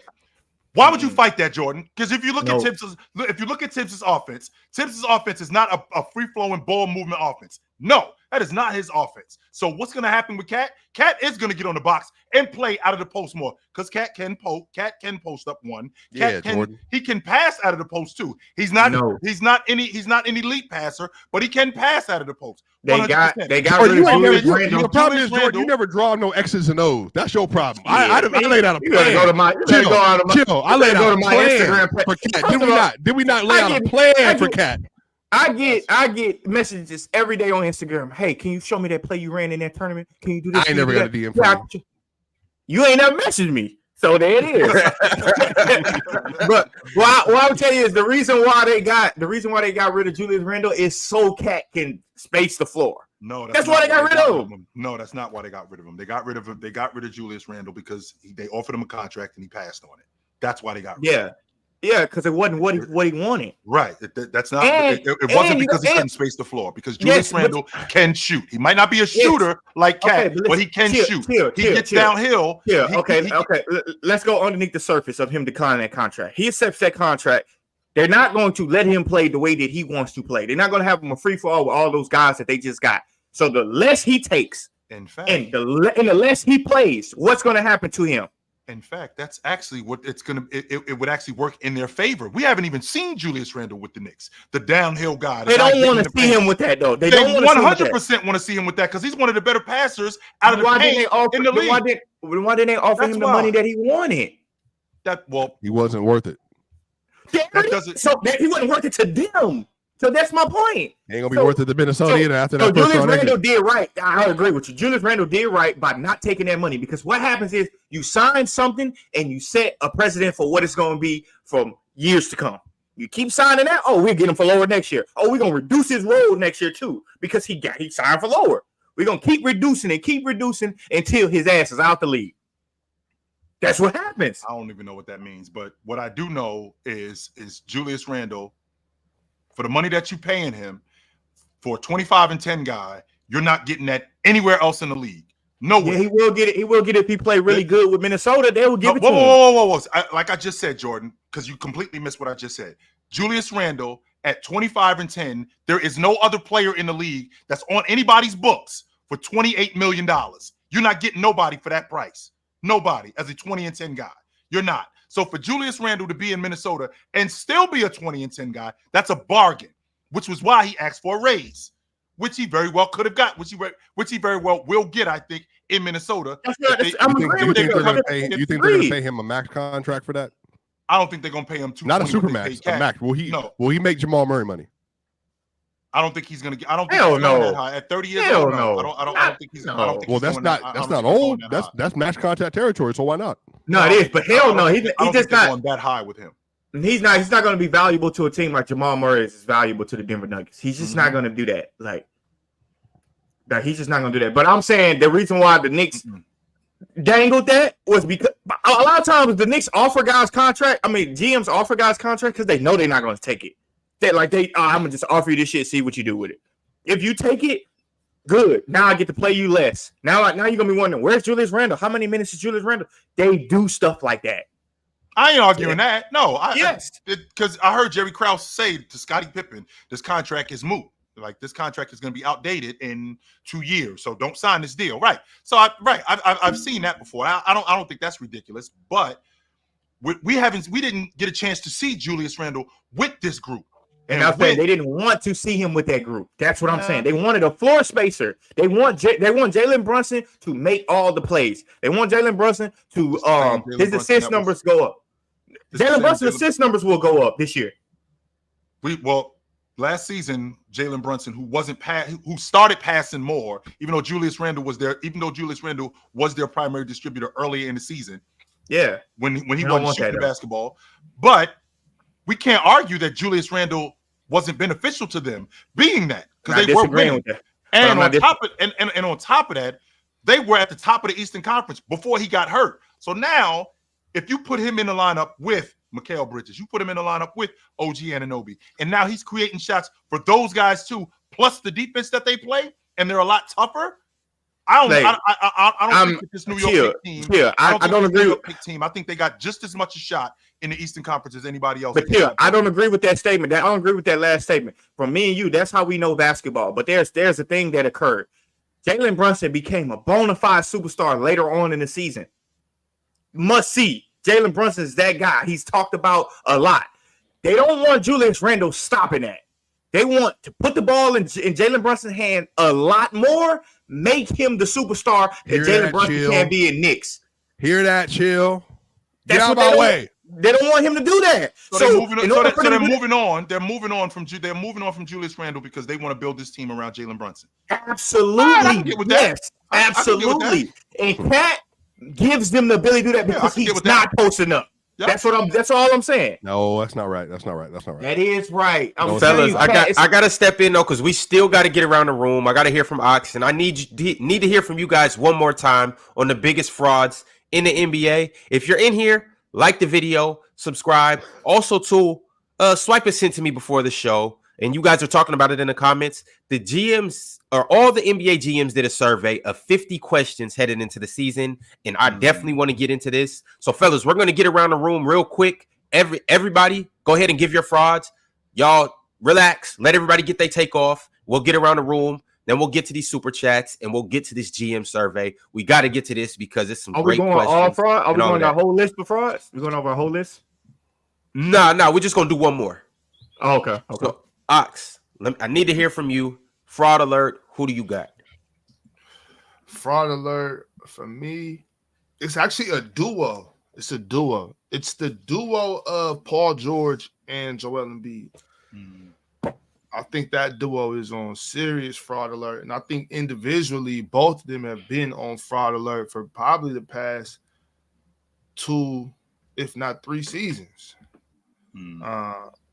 So yeah, that's the fraud alert. That's the biggest fraud alert in the league right now. There's a lot of other frauds out there, but this fraud I think is the ones that we need to really, get that paperwork ready for. Get them up out of there. All right, Jordan. Once again, back to the top of the list. Who you got? The Indiana Pacers. Oh man! Fraud alert!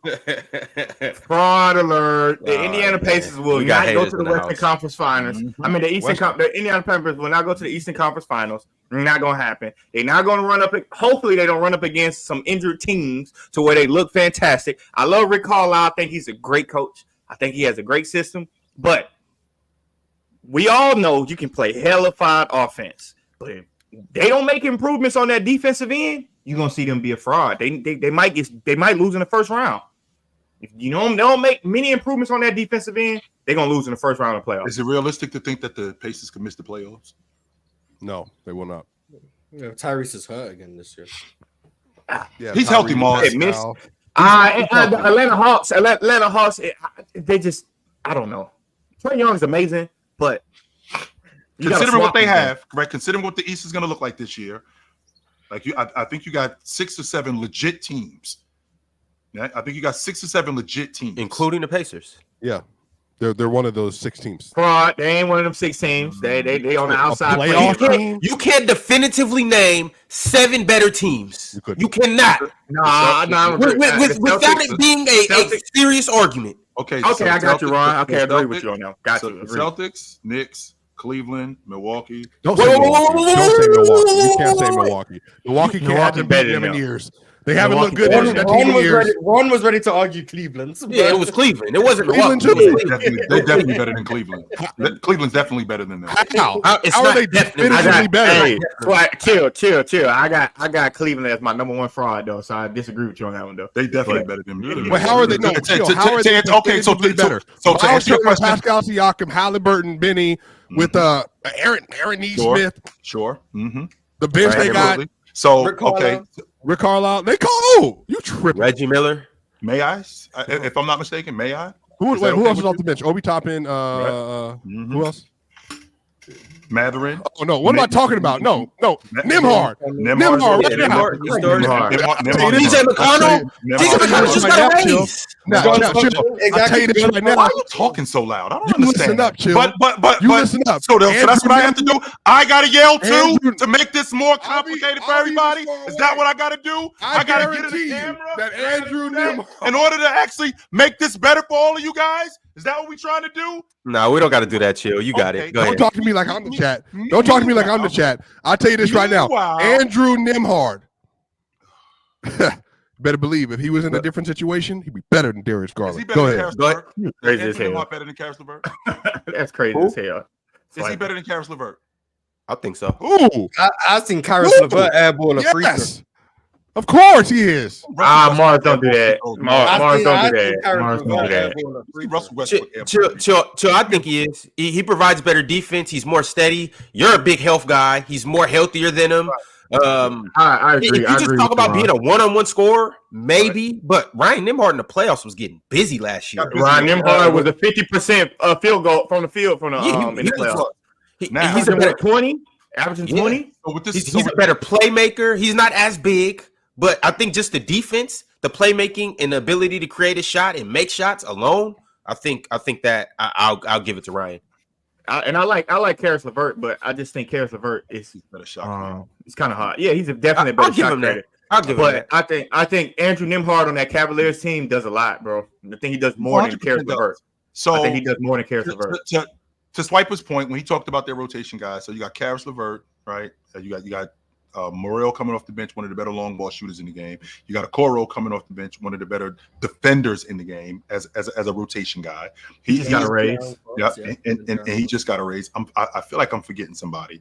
I think I'm forgetting the big. You got D Wade coming off the bench, and then Man, stop with the D player, Wade good player, stuff, good man. player. D Wade is not a good player. Stop it, man. he has He's to a good be. He has player. to be better, and yeah, he can play. He should be able to knock down more. He should be able to knock down more open shots. But then you have your first unit, like you just talked about, them being cold. So I like that. I like the backcourt of Cleveland. Do you think I like do you think backcourt- they're starting units better than Pacers? I do, yes, 100%. I do. I do. So when I think about when I think about the Cleveland Cap, can I fucking finish? Holy shit! This is I so haven't said difficult I didn't say talking to this anything. dude.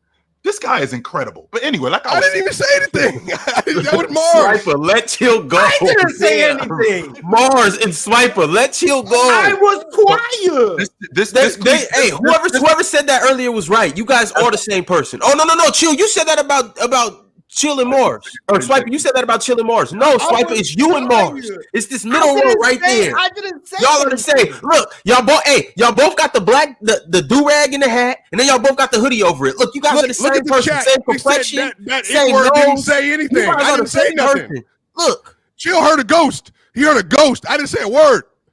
So as I was saying, Swars. this Cleveland team is going to be predicated this season on defense, like they were last year. They were one of the better defensive teams in the game, and I think that they're going to be better this year with Evan Mobley being healthy, with Jared Allen, who was in and out of the lineup last year, but did play over 70 games. Now you have those two guys being healthy, plus Donovan Mitchell, who is one of the better off-ball defenders in the game. He was great in the passing lane last year. He led the league in steals. What are you talking about, Swiper? I swear to God, man. I swear. I'm trying to focus right now. I am. I'm trying to focus. I got you, Chill. We just gonna move Swiper to the I'm back. trying to focus, but if we're gonna have a serious conversation about this, let's really talk about it. Let's talk about it. And if I'm thinking about what Donovan Mitchell and Darius Garland did last year, I know Mars doesn't like them as a small backcourt, sure. But the reason why I like them is because I like what they have behind them to clean up their messes. And I also like guys like Okoro who can come in and supplement them defensively, because that's what this team is going to be predicated on. And when you got a guy like Evan Mobley, who I think is going to be better as a scorer this year, I'm not even talking about what he's going to look like as a defender. I'm just talking about as a scorer. I think he's going to be better. I think his mid-range is going to be better. I think he's going to be better in the mid-post. I think this team is a top 2. I think this team is a top 3, maybe even a top 2 seed in the Eastern Conference.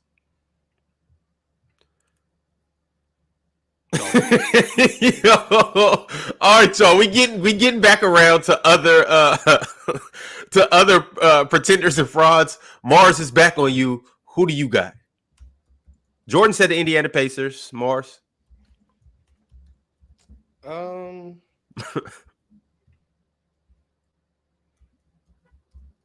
The Brooklyn Nets. Are you saying they're gonna blow their number 1 pick option? Because the Ben Simmons redemption tour is going to ruin their Cooper Flag chances. So they are going to fraudulently be too good.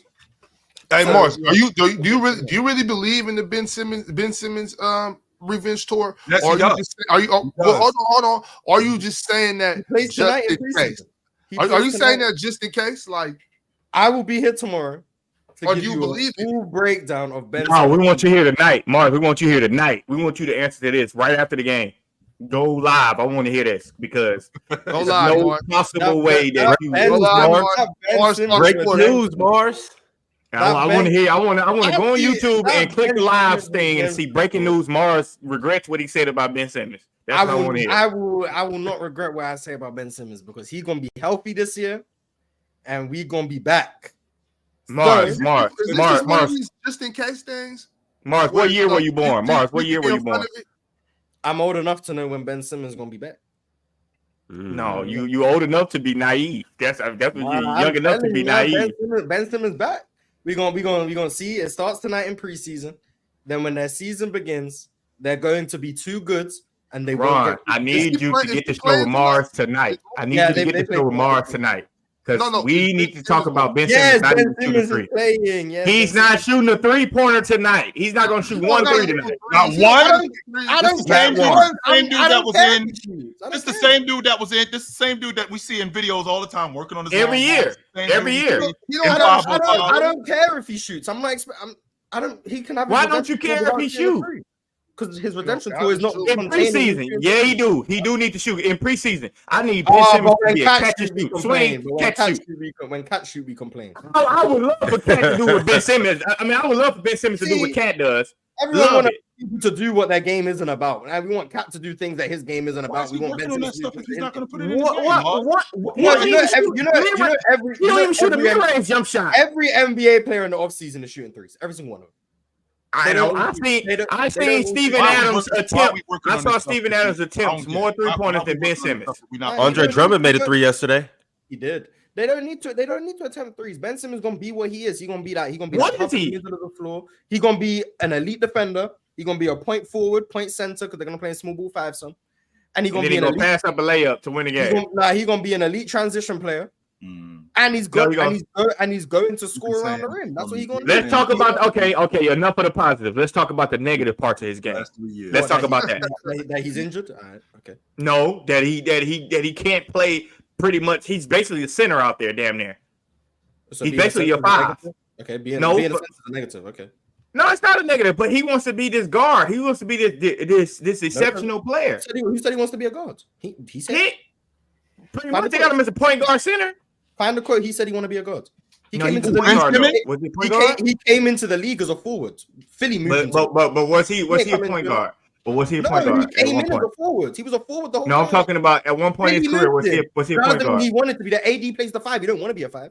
You want to be a power forward. Okay, but at one point in Ben Simmons' career, was he a point guard? But you said he wants to be. I think he does. Not versus what he is. He's played guards. Yes. Right. When did he say he wants to be a point guard? I think he does. Oh, okay. I think he likes. I think he likes. Who plays a position that they don't want to play? Anthony Davis. Anthony Davis does not. For the last 4 years, even trying to say you don't want to be a center. I'm over that. This is an all-league defender. This is an all-pro. They won the NBA championship. Yeah, he's really good at what he does, but that doesn't mean he wants to do it. Ben Simmons was a really good playing the point guard. But that doesn't mean he wants to be a point guard. Put him at the 5 then. I think Ben Simmons is better than why wouldn't you want to do something that you're awesome at? Ben Simmons was an all-pro at the league guard. He was an all-league defender at the league guard. Why the hell? I'm really good at these debates. I won the PCL. I don't enjoy debating. I'm really good at it. really good at it. Yeah. Really good at it. Okay. All right, so we about to move on to the next fraud. Don't enjoy it. That's really good. Play Ben Simmons at the 5. The Nets might be a better team. They're gonna play. I mean, Jordy Fernandez spoke about Ben Simmons. I really hate debating, even though I'm on the debate show. What the fuck? Chill is back to you, Chill. The next fraud that you got. I ain't plan on this. I'm just letting you know. This one, the direction I saw my life. Get the hell out of here. Chill. Who you got? I was really good, so they kept me around. It's really, really good. Milwaukee. How many times did you win a PCL? You already said Milwaukee, chill. We got the PCL. I'm the one and only winner. But every time we've done an event, I've won every time. That doesn't make any sense. So it's fair to say you like doing it. It doesn't make any sense at all. I don't really like doing this, but I'm fucking awesome at it. I'm just talented. I don't hate. I really don't like doing this, but I'm. So what do you really like doing, Mars? Like, right? What are you doing here? Basketball. I don't what kind like of dumb shit is that? I hate it. I really don't want to be a point guard, even though I'm one of the best point guards in the league. I really don't like doing this. Anthony Davis, I really don't like playing the 5, even though I'm arguably the best 5 man in the game. Act like this is a foreign concept. He's not, but they won that championship.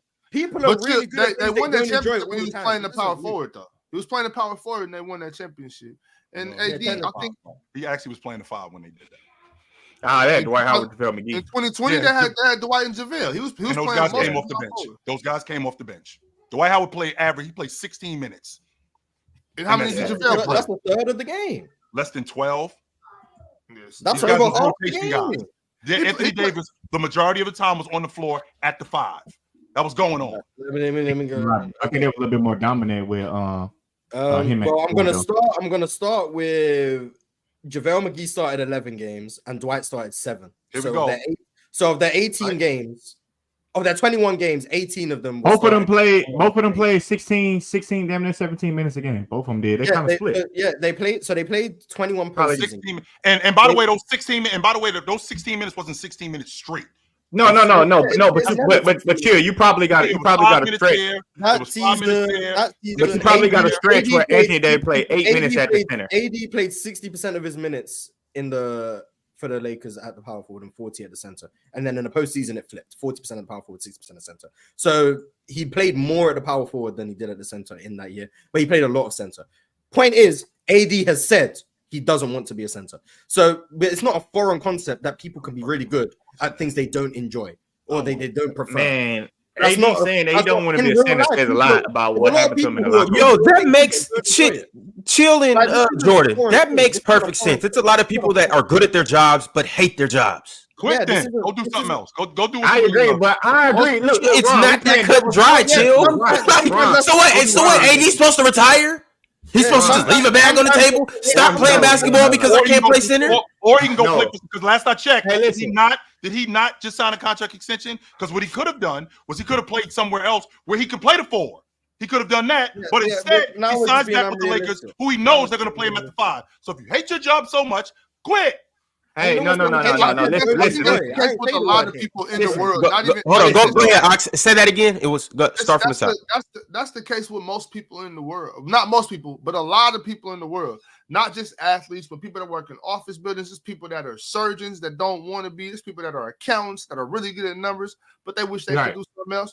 But they got to go to work. They got kids to feed. They got families to feed, bills to pay, and whatnot. I think that's the reason. I agree. There's a lot of people that are unhappy in life, and a lot of it is stemmed from they working something. They're doing something they don't want to do. If it was just as simple as just go do something else, people would be more happy. But hold on. Wait a minute, Jordan. Am I not sitting here listening to you guys talk to me about it not being that simple? Even though there are people who work $500,000, multi-million dollar year jobs and walk away from these jobs every day because they fucking hate it. Am I not? Am I losing my mind? I don't think a lot of people are walking away from $500 million. 100%. Right now, while I'm talking to you guys, there's a guy quitting his job right now because he hates it. I mean, it's a little easier to quit a job when you got $500 million. Yeah, but there's also a guy going to work every day who hates his job and not quit. Hey, but listen though. You guys are making perfect sense. Hold on, you guys are making perfect sense, and I agree with you. But I disagree with y'all that that's the case with Ben Simmons. That dude, wants to play point guard. He's just not good at it. Like, put him at center. Ben Simmons was healthy. He was a really good point guard. Man, yes, I agree. I agree with that. But what I'm saying is, until he shoot a jump shot, are we gonna be tired of seeing this? The question is why won't he work on it? Exactly. Why won't he? Because he's a center. Could put his ass at center then. Because you're not a good shooter. That's why. All right, fellas. In the videos, he be switching them. We got time for one more fraud. because we have to get to this survey. So we got time for one more fraud. Does anybody have one that is just pressing and you just have to get it off your chest? Yes, I do. I had to get this off my chest. Talk to us, Jordan. I had to get this off my chest, and I'm gonna go back to it. The Oklahoma City Thunder. I'm gonna go right back to this one. That's you. We discussed That OKC. is No, my we didn't talk about them enough. Let's get to the survey.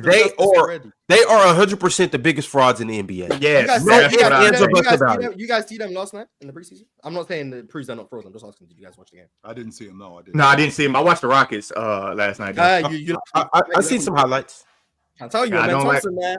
Can I tell you, I like him, man. Thompson. Me and your argument is Jalen Green. Yeah, but we ain't got time for that argument. Jalen got busy last night too.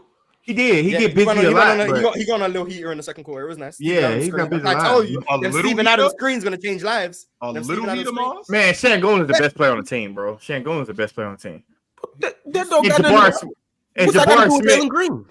Because I think you got. First of all, this is the Rockets' problem. I know we kind of getting out. The Rockets' problem is now that they got too many guys that are similar to each other's skill set. Like you got Jayshawn Tate, you got Tari Eason, you got Cam Whitmore. Yeah, that's not kinda. Yeah, I guess if you're trying to just make the playoffs. Tate isn't in the rotation for the regular season. I hope you're aware of that. We're gonna have to see. But you got Tari Eason. What you gonna do with Tari Eason and Cam Whitmore? Tari Eason is nice.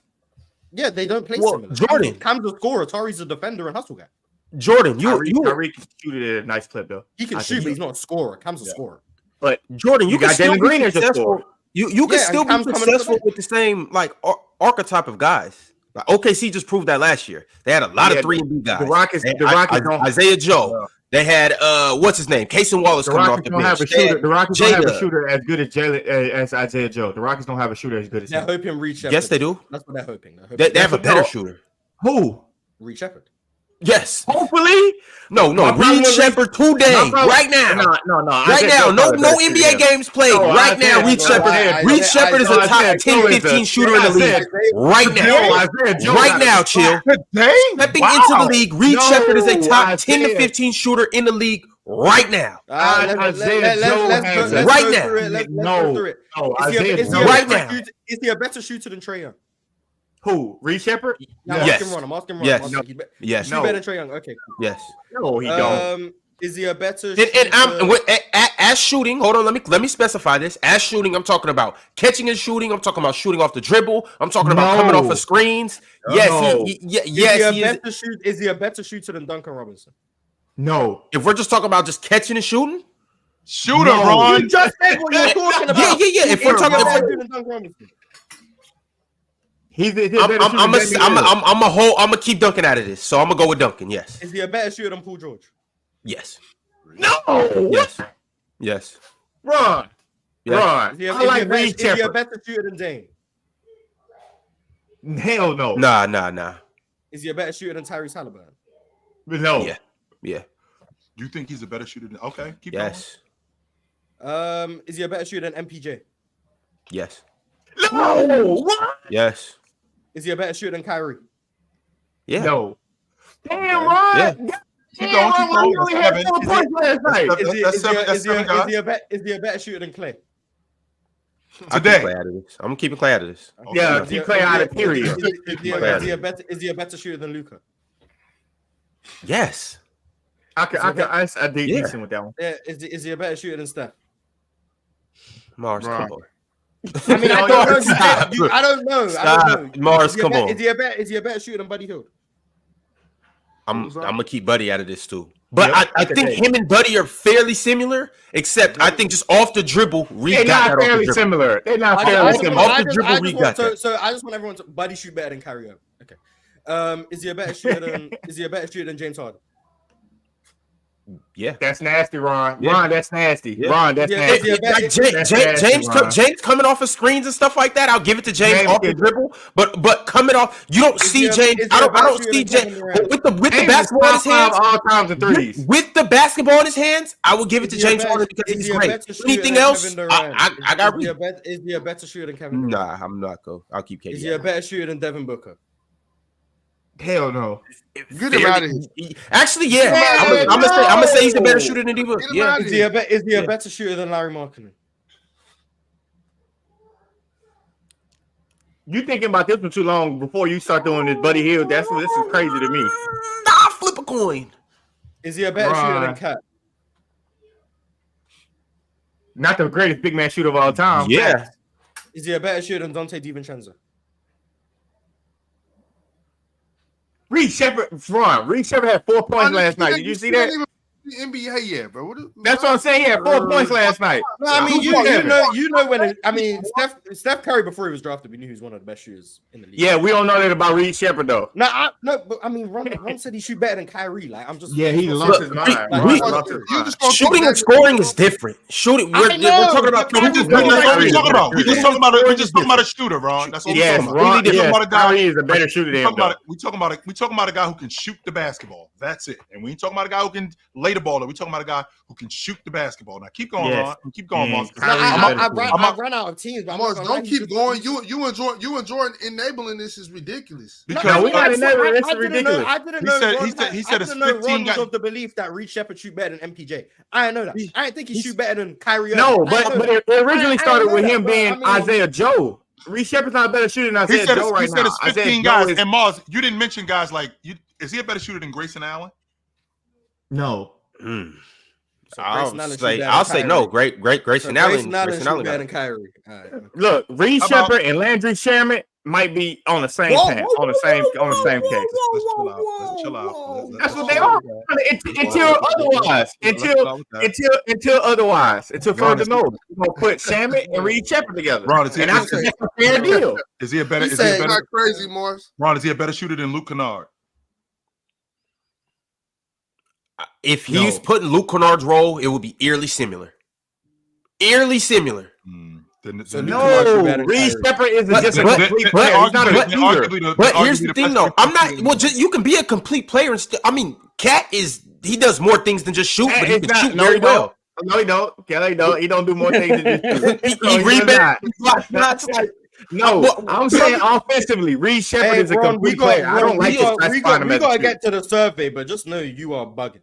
Just know. Yeah, I can be bugging. I said what I said. I think Reed Sheppard is that good of a shooter. But like I said, I'm not specifying it to just him just catching and shooting. Even though he's going to be great at that. Reed can catch off the dribble. He's a better break player. your ass down and hit a three. Coming off a screen, Reed can do it. Yes, he is a scorer, but he also does these things very well. He catch and shoots at a very high level. He off the bounce. It's a very high level. He shot 50% in the SEC last year. That's unheard of. That is unheard of. And he wasn't just. It wasn't just two. It wasn't just no. It was go look at what he was doing. It wasn't just catching shooting. I just broke it down to you. Breaking guys down off the dribble, coming off a pick and rolls, 2 dribbles off the pick and roll. I did a lot of videos on Reed Sheppard. I like Reed Sheppard. Reed Sheppard, he is an absolute gun, a complete gun. Something that I have not seen somebody shoot the ball like Reed Sheppard at the college level since Steph. Jim, throw a guy out there. I have not seen somebody at the guard position do this since Stephen Curry. So is that the kind of I don't think Steph Curry even shot it at 50%. I know Steph didn't shoot the three at 50%. But Reed takes a lot more catch and shoots than Steph did. But Reed is a really, really good shooter, especially he was really, really good in college. But I don't think nothing wrong with comparing him to Landry Shamet. He shot 29% in summer league, and he didn't make a 3 last night. He can really shoot. But at the NBA 3-point line, he hasn't shot very well yet. But I still buy in the fact that he's going to be an elite shooter from day one. I buy. But Mars, what's wrong with comparing him to Landry Shamet right now? Because that's my rookie, man. Chill out, Landry Shamet. Landry Shamet is that's a good one. I'm going to view Landry Shamet as a disrespect, so I'm going to say chill out. No, that's not disrespect. That's how I'm going to view. I'm just letting you know. But yeah, I mean, Reed Sheppard a really good shoot. He don't shoot better than Kyrie. Right? He just doesn't. So. Just not going to agree with that, but whatever. But there we go. That was my debate with Mars about the Rockets. But I still think that the Thunder is the number 1 fraud, though. Number 1. They're not going to be the number 1 team in a Western Conference again. Yep. And I was an advocate for the Thunder being a very good team last year, but I must say that I didn't guess that they would be the number one team in the West. I thought they were being like top 7, top 6. I thought they were a legit playoff team. I did too. I said that at the beginning of last year, but them exceeding expectations and going up to number 1, I don't think that happens. And I think the NBA is kind of balancing out as far as like there's not a super team, because I probably can pull up tweets from 7 years ago where I say super teams do not work. They don't work. They never have. The only the Warriors, Heat. That's it. The 08 Celtics. One. Okay, I'll give you 3 though. 3 teams. How many teams did they lose to? The 83 Sixers. I don't know about the 83 Sixers, but I'm talking about the Warriors end up getting taken down by not a super team, right? The Heat end up getting taken down by not a Heat. The Heat got taken down by not a super team twice. Yeah. The Celtics got taken down by not a super team. Yeah, all of this happened. So the Celtics happened when KG tore his meniscus and came back, and they probably weren't a super team at that point anymore because they had all just declined. And had so he not torn up his when they were a super team in 08, they won. In 09, they were looking. Yeah, that was that. They only had 1 year where they were probably actually a super team. In 09, KG weren't even there in the playoffs, and 2010 they probably just weren't a super team anymore. The Heat 2011 super team lost. 2014 they just weren't a super team anymore. Then Dwayne Wade had declined to a level that they just weren't a super team. Dwayne Wade's name value was great, but Dwayne Wade was not super team level. Yes, the Warriors were a super team and lost because they got hurt. Miles, are we going to sit here and talk about them dudes not being a super team the year that they won 66 games and won? Right, I was just about to say that. That's how I was just about to say that. Like that's how they were talking about. Super team. 2014, they were still a super team. 2014, they didn't win 66 games. How many games did they win in 2014? Because they were still. I would assume they were still the favorites. Probably they had LeBron. That's how it works when you have LeBron, D Wade, actually, San Antonio was and Ray Allen. Oh, well, San Antonio was the favorite. They were the favorites that year. They won 50. They were the 2 seed. They won 54 games in 2014. Dwayne Wade had just declined to a point where they probably weren't a super team. They were behind the Indiana Pacers. Now, in regular season standings don't prove anything because I think the Warriors were number 2 in 2018. Right. Super team. Right. But the 2014 Heat are not the 2012 Heat. They're not the 2013. Let's talk about super team failures then. Let's talk about super team failures then. Let's not. Let's not go talk. No, go ahead. Super team failures. Brooklyn Nets failed. Injuries, yep. Failed. It doesn't matter. Yeah, but you're bringing up teams that failed because they were injured, not because they weren't good. Clippers failed. What Clippers super team?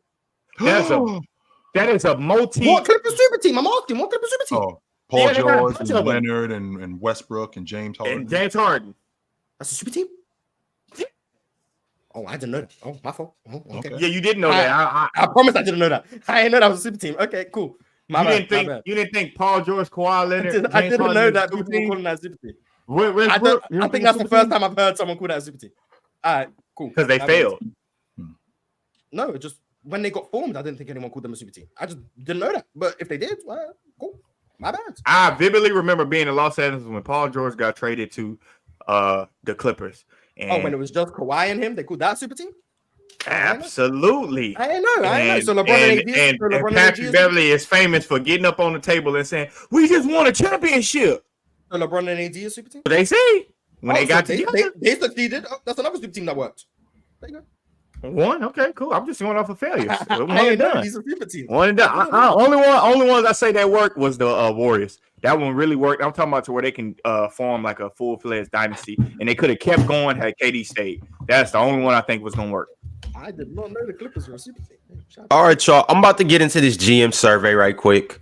So let's go ahead and see what this is about. In case you don't know, it was an NBA GM survey where 50 questions was asked to every GM ahead of the NBA season, and they got a chance to vote on these things. So the first prediction was which team will win the 2025 NBA Finals. For some reason, they did an East Coast or Eastern Conference ranking and a Western Conference ranking. So I don't know if they asked 2 separate questions, who will make it out the East and who will make it out the West. But this is how it turned out. In the East, Boston got 39% of the votes, but 97% were first place votes. So they did a first, second, third, and fourth. So Boston was overwhelmingly the team that got 97% of the first place votes. But can you guys guess another team that got 3% of first place votes? 3%? It was only one other team. The 76ers. No. What'd you say, Mars? The Knicks. The Cavs. Yeah, it was the Cavs. It was chill time. Right. Chill, you called in and voted. I did not. No, I did not. And of the second place votes on this ranking, Philadelphia got 50% of the second place votes. New York got 43% of the second place votes, and Cleveland got 7%. That's why they're fraud. Philly got more votes than New York. That's crazy. Yeah. That's why Cleveland is the fraud. And neither of them teams got a first place vote, obviously. And moving along to the Western Conference rankings, OKC got 35% of the total votes, getting some first, second, and a fourth place vote. But they overwhelmingly got the first place votes, with 80% of the Western Conference GMs saying that OKC will win the title.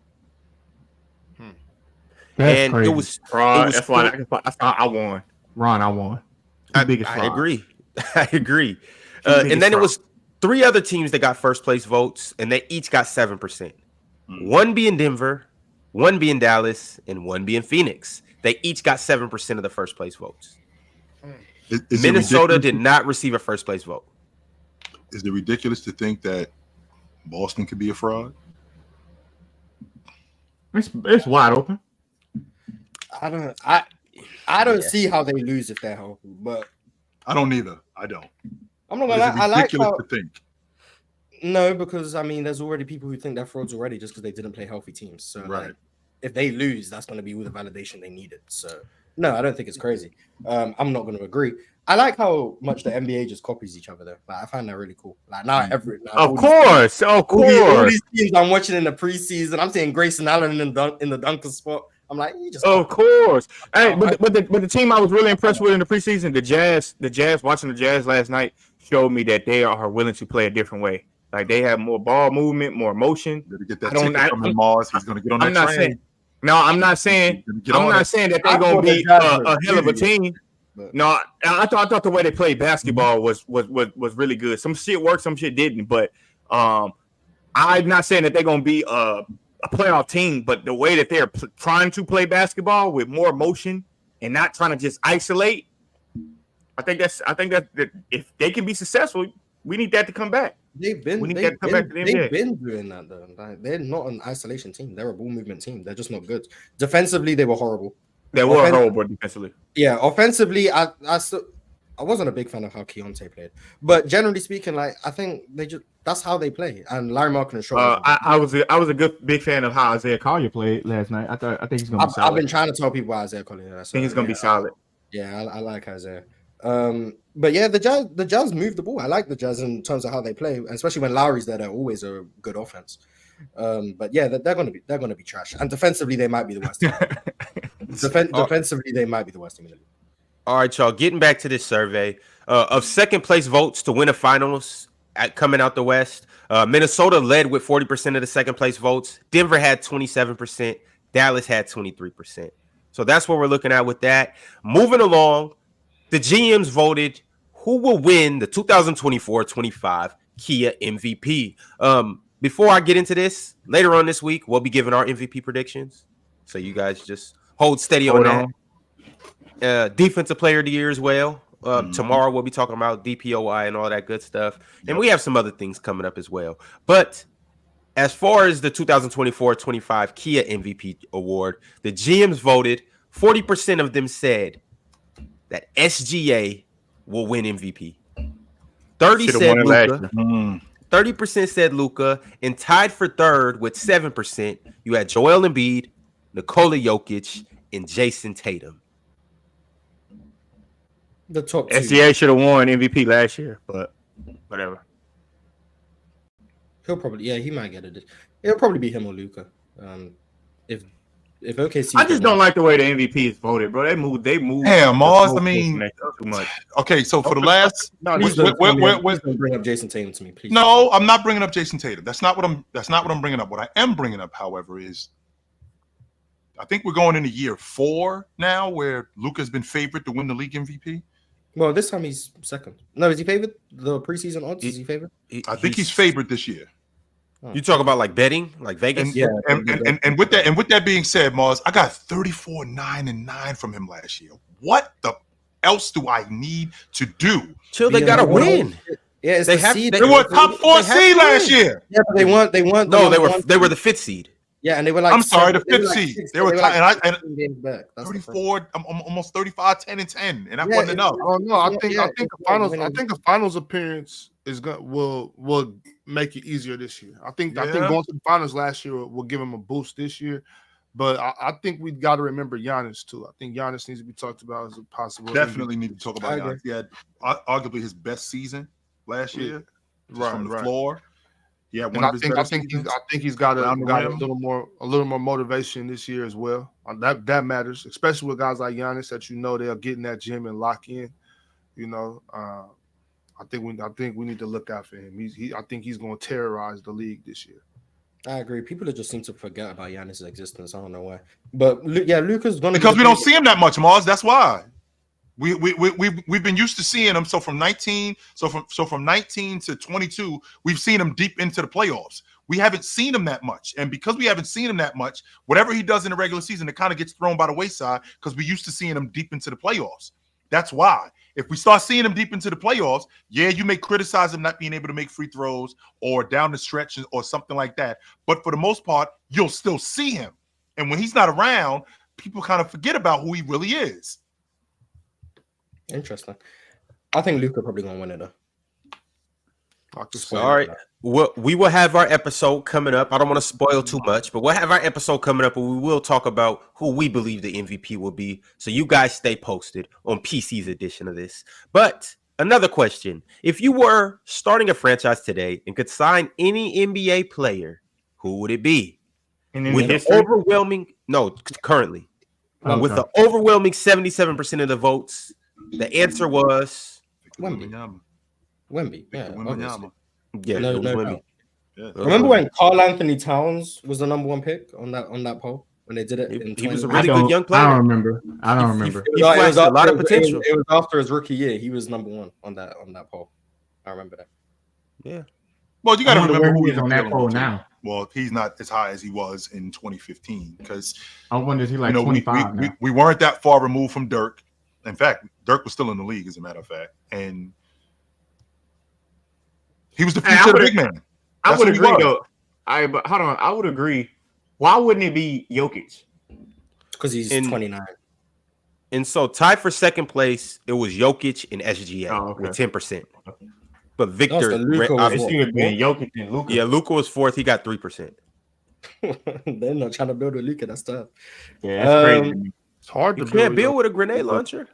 I beat you to it. Okay. But I don't think to Luka's credit, I don't think he's had a team like to where he don't have to launch grenades. I think Luka has to do that for his team to be successful. Him playing with Kyrie Irving was really good this year, but I don't think he was ready to go that far in the playoffs, which is why we saw his body just break down. But you need to try to build around Luka. Why wouldn't you? Why wouldn't you want to put some hella five players around Luka? Give Luka the team that Jalen Brunson got in New York. Shit. Get that team to him. Watch what they do. Luka and Cat. Teddy Hart, I'll tell you what you do. You keep those draft picks and you keep building. And the reason why is because you ultimately, which is what has happened to you guys in the past, you're going to lose these guys to bigger markets. That's why you keep those draft picks and you keep building through the draft, because very rarely are you going to get somebody to come to Oklahoma City at a free agency. I mean, when you had KD and you had Russell Westbrook and you had Ibaka, that team was built through the draft. Now we're in a different space where sure the NBA is a bigger deal. It's still Oklahoma City. So the draft picks that you have, plus with the CBA being what it is, you're going to have to continue to build your unit through the draft, because you're not going to be able to bag guys like that, like the Miami Heat do, like the Lakers do. You're not going to be able to bag guys like that. So I feel like you're on the right path in terms of winning it. I just think they're a year away. All right, y'all. Back to the survey. Appreciate you for sending that through, Teddy. The next question was, which player forces opposing coaches to make the most adjustments? Which player? One more time, Ron. Which player forces opposing coaches to make the most adjustments? Fucking Joker. I think that's simple because of Yeah. everything he does. Or Luka. Steph, Luka, or Jokic probably. Yeah. So those are the top three. Here's the thing, Mars, and maybe you guys might be able to straighten me out. Okay, when you got a guy that's as mobile as Steph Curry, who shoots the basketball the way he does, which is within the offense of what the Golden State Warriors are doing, sure, I might not be able to adjust as much to him getting his shot off. But when I got a guy in Joker who does so much on the offensive end as a distributor, as a scorer, as a playmaker, and they run their offense through him, I feel like that would be more detrimental in terms of making adjustments than a guy that's shooting the basketball who's all over the place. Because I don't think he's involved in everything we do. Like Joker is involved in everything we do. Joel Embiid is involved in everything, though. Joel Embiid is involved in everything we do.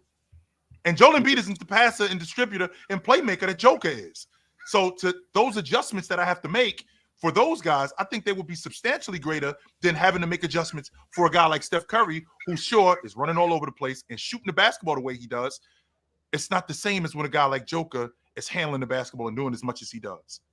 I think Steph is probably, you make more adjustments for Steph just because like Steph biggest thing is when he don't have the ball. Like when Steph don't have the ball, your antennas better be up. Like that's when he's way more dangerous. And the Warriors run so many quick actions like because of Steph Curry. Like, oh, throw the ball this way. Now we got a side action coming down for Steph Curry.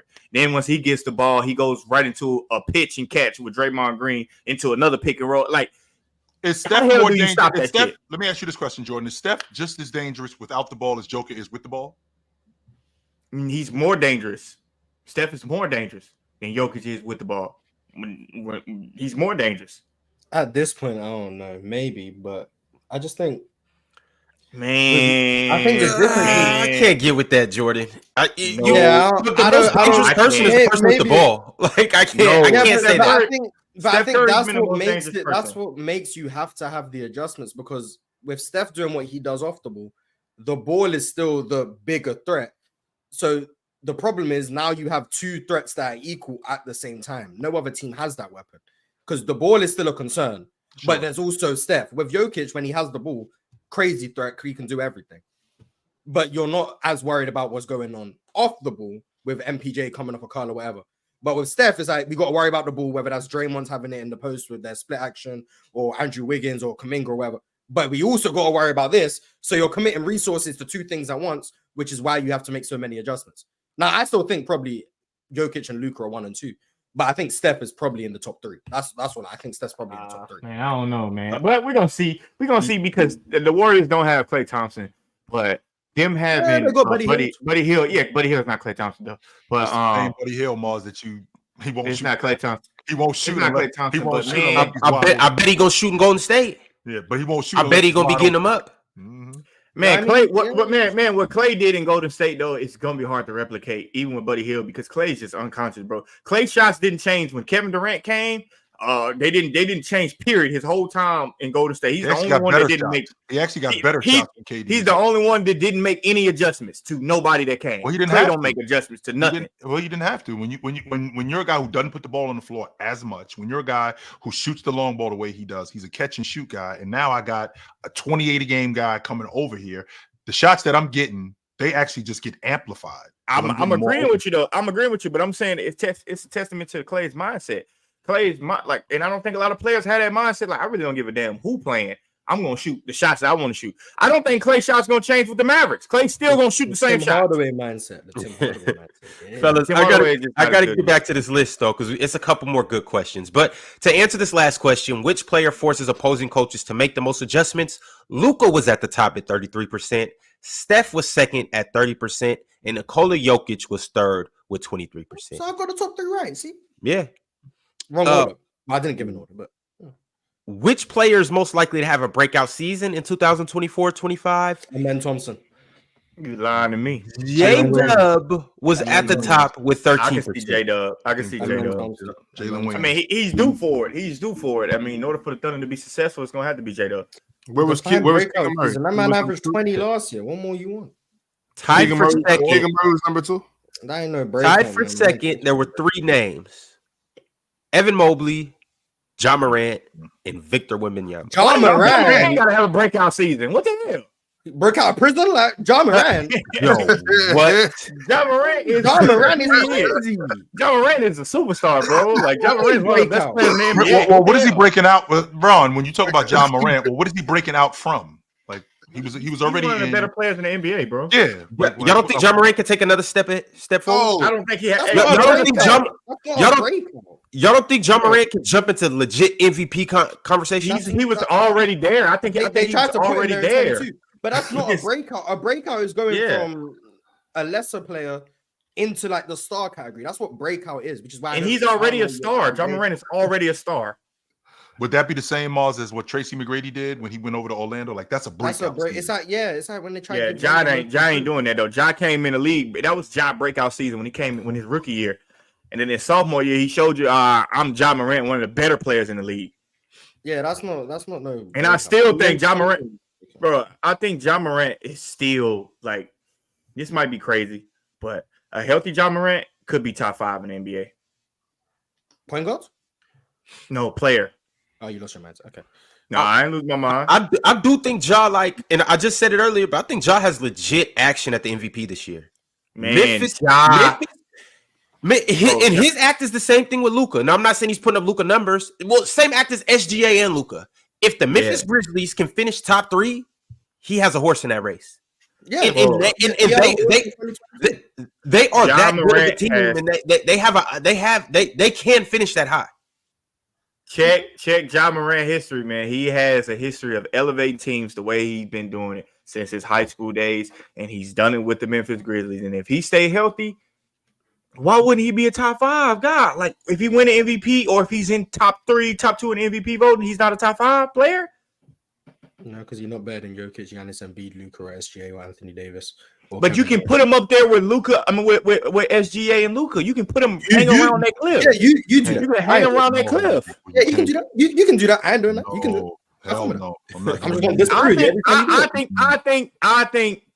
I think you can hang Ja around that cliff, man. If Ja stay healthy, man. With Luka You and can hang him around SGA? that- Man, you can hang him around that cliff. Ja No, is- you can't. I didn't even He say can- Jason Tatum. My fault. Which is out. No, Oh yeah, man. keep him out of this. My fault, No, Jason. man. But no, man, I'm telling you, man. I'm Y'all wrong about Ja. I'm just not going to agree with that. Yeah, that's fine, but I can be wrong. Y'all If wrong I'm wrong, about I'm wrong. Ja. All right, y'all. A couple more questions that we got on this list is okay, here we go. Who's the best point guard in the NBA? Luka. It's funny that you just said what you said, Jordan. Luka is first with 37% of the votes. No surprise. SGA is second with 30% of the votes. I don't think that's a surprise either. At third with 23% of the votes. Steph. Ja. It is Steph Curry. We got to be Ja next. Come on, Ja. At fourth Jalen Brown. with 10% of the votes. Stop playing, bro. It's Jalen Brunson. Not Nah, Halliburton. it's Jalen Brunson. It's Jalen Right, I was Brunson. about to say it's not It's Jalen Halliburton. Brunson. Kill it. Don't do that. And at fifth, I wish it would have been fifth, but I would have loved to see who it would be at fifth. But it was only 4% or four votes. So those are the NBA's best point guards as voted by the GMs. I want everybody to come back on the panel, and I want everybody to apologize to Ja Morant because watch how he plays this year. That gun stuff not getting I'm going involved. to be a top 5 player in the league. I'm not Okay, going to first of all, Okay. Jordan, I don't know if you've heard how I feel about the Memphis Grizzlies, but I'm not apologizing for anything. He's not Okay. top 5. He really good. He's not top 5. All right, y'all. Let's move on to shooting guards. Who is the best shooting guard in the NBA? Anthony Edwards. Got 33% of the votes. Devin Booker at number 2 got 23% of the votes. And then 3 and 4 and 5 is kind of weird because they were on the point guard list. No, it was what? SGA received 20% of the votes. Steph received 10% of the votes, and Luka received 7% of the votes. Steph is not a shooting guard, though. Positionless basketball. That's interesting. Man, James Harden is better than a lot of them, though. I ain't gonna lie. James Harden is better than Anthony Edwards. James Harden is better than Devin Booker. James Harden is better than Donovan Mitchell. James Harden is better than Devin Booker. today. James Harden plays the one. James Harden plays the one. Yeah, but he's not better than I Devin guess Booker. so. But he's He's not better than Donovan Mitchell today. No, and he is better than Donovan Mitchell. Yes, No, he he is. is not. Better than No, him. Yeah, we ain't got time for this debate. We really don't. But we can get into this later. We definitely got time for it. The debate's over. We'll archive that debate. James Harden being better than the field. Jordan, next time you're on the show, if we have time, we may go ahead and do a James Harden versus the field. Also, I still have that Jalen Green conversation archived as well. I can't wait to get to that. But you know who also received votes for the best shooting guard? Was kind of in the honorable mention category. Mars. Derek White. Man, get the hell out of here, man. Shout out Derek White shit. I'm so sick of this Derek White shit, man. I'm really sick of this shit, man. I wish he just died down. Every year they pick a player in the NBA who's, I don't know, I guess a fan favorite. You sit there and honestly say how good and dismiss how good this guy is. So who was the guy that was? Who was the guy they picked? Who was Derek White before Derek White? Yeah, who was the original Derek White? Oh, no, I'm just saying they pick guys. No, there was like nobody Austin before Reeves. him. Sure, there was nobody before him. But y'all It didn't let wasn't me finish what I Austin was saying. No. Y'all didn't let me finish my point. I'm saying every year they pick somebody who to do this the hell of fandom over. And last year it was Austin Reeves, and now it's Derek White. And it's like, bro, why are we hyping up these goddamn role players? Like, why are we hyping this shit up? Be a role player. Stay in your place. Shut the door. Why would we not? You know, like a woman. Shut the door on that, bro. Yeah, every year it's like, Austin Reeves, give him a shoe. Derek White about to give him a shoe. Derek White about to get him a shoe now. We need a Derek White shoe now. Just like Austin Reeves got his own shoe. You said Derek White getting a shoe. That's rumor. Might as well. That's like I'm tired of this fandom over these role players, and it's like, bro, why you okay? First you don't like role players getting love. No, it's not. Right. No, it's not that. It's just y'all make these role players bigger than what they are. What do you mean they bigger than what they are? Without Derek White, what are you talking about? Derek George? White should not be on like the list of top shooting guards. guards. Not winning without Manu Ginobili, who was also Derek a role White. player. Just like Come on, we're not comparing Manu to Derek White. Should not be on the top 10 list of shooting guards. Come on, they're all role players. So how many shooting guards are better than Derek White in the league? How many? Name them. Let's go through some. We're gonna say James Harden's a 1 or 2. He's a point guard. Okay, cool. Let's go SGA. Yep. Let's go. SGA a point guard. We can't do that. No, SGA is a 2 guard, man. He plays the point guard. No, we need guys who are listed at the 2. We're not gonna get you these point guards and be like, well, technically they're 2 guards. No. All right. Is Jaylen Brown better than Derek White? Yes. Okay, so let's use that. So if Derek White plays the 2 for Boston, how does Jaylen Brown also play the 2? They both can be shooting guards. Come off the bench. No, I want guys who are listed at the 2. I'm not here. Oh, he's a small. Jaylen Brown's a shooting guard. No, I want guys who are listed at the 2. Jaylen Brown's a shooting guard. No, he's not. He's listed at the 3, Ron. He's listed at the 3. These are the guys that Mars. The same way I'm not trying to hear Shea is a 2 because technically he's a 2, but he plays the point. I'm not trying to hear Jaylen Brown is a 2 because technically he's a 2, but plays the 3. I want guys who are listed at the 2. Jaylen Brown is a legit. All right, if JB's a 3, the chat saying JB's a 3. These are the guys listed. JB's played 1 year to 3. These are the guys listed at the 2. Literally 1 year to 3. He's been a shooting guard for 10 years. 8 years, 9 years, whatever. Devin Booker, Ron. Yes or no? Derek White started. He played the 2. These are 2 guards. These are guys who are listed at the 2. Devin Booker. Technically, he's listed at the 1, but sure. Better than Derek White. Better than Derek White. Let's run down the list. Come on. Devin Booker, yes or no? Yes. Anthony Edwards, yes or no? Yep. DeJounte Murray, yes or no? Yep. Cam Thomas, yes or no? Hell no. RJ Barrett, yes or no? Toss up. Yes, I would go RJ Barrett though. Yes. CJ McCollum. Yes. Jalen Green. Yes. Jalen Green's better than Derek White? Yeah. Jalen Green's better than him. Oh! I'm not that crazy. I'm not that crazy. Malik Monk. Yeah, we disagree, but hey, fair enough. Let's go. Keep going, Chill. I'm sorry. As I was saying, Devin Vassell. Yes. Klay Thompson. Yes. Oh, all right. You out your mind now. No. Klay Thompson's better than Derek White. Come on, Ron. No, he's not. Yeah, I just think you're wrong. God. Yeah, I wholeheartedly think you're wrong, but I mean, hey, Bojan. Okay. Bojan Bogdanovic. Bojan Bogdanovic. Shit. on the Toss up. On Atlanta. Toss up. We can flip that coin. Bogey solid. So I We would can go for sure Bogey. flip that coin. I'll go Bogey. Big ups to Bogey. I'll go Bogey. Austin Reeves. Toss up, but I'll take Derek White. DiVincenzo. I'll take Derek White. Kelly Oubre. Toss up. It's hard. Malik Kelly Monk. Oubre is a small forward. Malik Monk. There's RJ Barrett, but He's listed at the 2. I'm gonna go Malik Monk. Benedict Mathurin. Derek White. Karis LeVert. Derek White. So You you forgot you got name. Is Chris Middleton? Is Chris Middleton a shooting guard? You forgot to name him. No, he a forward. No, he had 3. Malik Beasley was that 2 guard last year. All right. What about Mikal Bridges? Give me Better than Mikal. Derek White. Give me Mikal. Wait there. Any day Actually, of the week. Why is he way? Okay, we just don't agree. I mean, that's what we don't. We really Yeah, don't. shout out to Derek White though. Shout out to Derek White. But, all right, fellas, we got 3 more positions to get through. I'm gonna run through these real quick, and then we're gonna get to these super chats. Salute to everybody that's in here. Make sure you like the video. We got a few more minutes left, and we will make these remaining minutes entertaining. I can guarantee that. Who is the best small forward in the NBA? With 47% of the votes, Jason Tatum is taking that home. Power forward, nice. And then yeah. So tied what for position did second. Jaylen Brown played in? Tied for second, it's 3 people. For some reason, Luka took 17% of the votes. Damn, Luka play all 3 positions. Yes, he Yeah, does. I guess so. He's gonna be on the center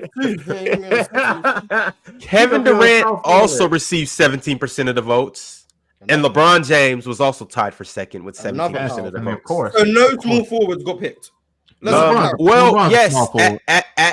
at 5. Oh, there we go. Well, no, LeBron and well, I guess not. But at 5, Marge, you said Jaylen Brown's a small forward, so at 5, he got 3% of the Oh, vote. this shit is stupid. Who the hell is coming up with this list for everybody on every damn Jaylen Brown everybody on every damn list, bro? Because how the hell is Tatum and Jaylen Brown both small forwards on the same team and they start?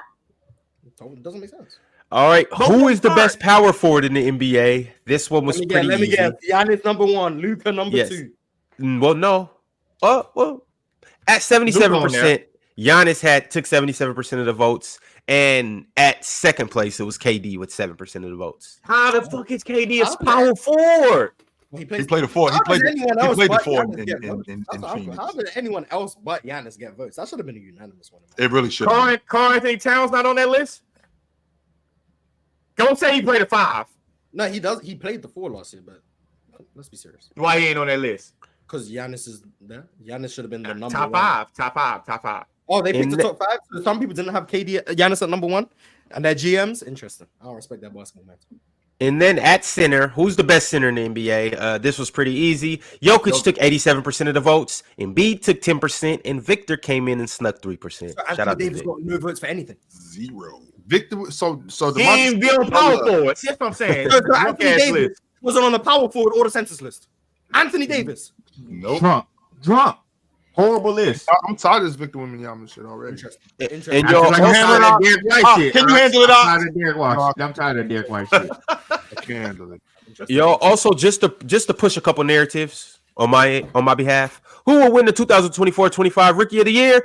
Reed Sheppard took 50% of the votes. Zach Edey took 30, and Stephon Castle took 13. Stephon Castle, I might win Rookie of the Year, man. Reed Sheppard, I the Rockets gonna have a problem. The Rockets gonna have a problem, like to me, and they need to figure this shit out soon. What are they trying to play Reed Sheppard at point guard or shooting guard? No, it's not even that. It's not even that. I just don't think Reed's a natural point. I think he's a natural 2. He can make plays at the 2. Aren't we? Don't we live in a positionless era now? So nobody has to be a natural anything because you're gonna play everything. I think Reed thinks too much when he's playing 1. Also, which time. rookie will be the best player in 5 years? Reed Sheppard took 43% of those votes too. I could probably see Steven Castle's gonna be a really good player. But what you were saying, Mars, about Reed Sheppard? You see him in transition last night where he had a wide open layup and tried to pass to Jalen Green, but then I saw him lose the ball a couple times too, like just not aware that somebody's gonna try to steal a damn ball. Oh, And it's rookie like, damn, jitters, rookie jitters. Y'all know how that goes. I get comfortable. That's all. Yeah, that ain't nothing. Remember Caitlin Clark in the beginning of the year. Remember Victor Wembanyama at the beginning of the year. Same thing. Reed Sheppard's in that same tier. That does not apply. That does not apply. Okay, right. All right, y'all. We gotta get back to these super chats. The show is winding down to an end, but MP13 said this. He said, "No, Swiper is right. If someone says something that's not correct or not precise enough to be called correct, it should be challenged to find the actual correct answer. You can't just let shit pass." I understand. I also understand that, but at some point we have to try to get to a conclusion. You know what I mean? Like we can't stay on it all day. No, we can't. Right. Yeah, And Swiper ain't even gonna let you finish what you're saying. You're just gonna hear a word. When you try to get a hang up on every little thing, like Yeah. you know what I'm saying? Like especially certain things that might be an opinion. If I'm like if I'm talking about if I'm talking about Magic Johnson, and I'm saying, well, he played the best small forward of all time in Larry Bird. Best small forward of all time. You know what I'm saying? Like, yo, we don't got to do that every time. Like, that's just how I feel about him. But it doesn't matter in the conversation at all. We don't got to get hung up on all that. That's word salad. The amount of stuff I like is crazy. Gandhi KV2 said, Cavs ain't going nowhere, but losing in the first round. Evan Mobley ain't like that. Plain and simple, he isn't that guy. Jabari Smith would impact the team way better. I like Jabari Smith. I like Jabari Smith. I like Barry. I don't agree with that. Barry going to be a hell of a player if Jalen Green get off the team. We're going to find out this year.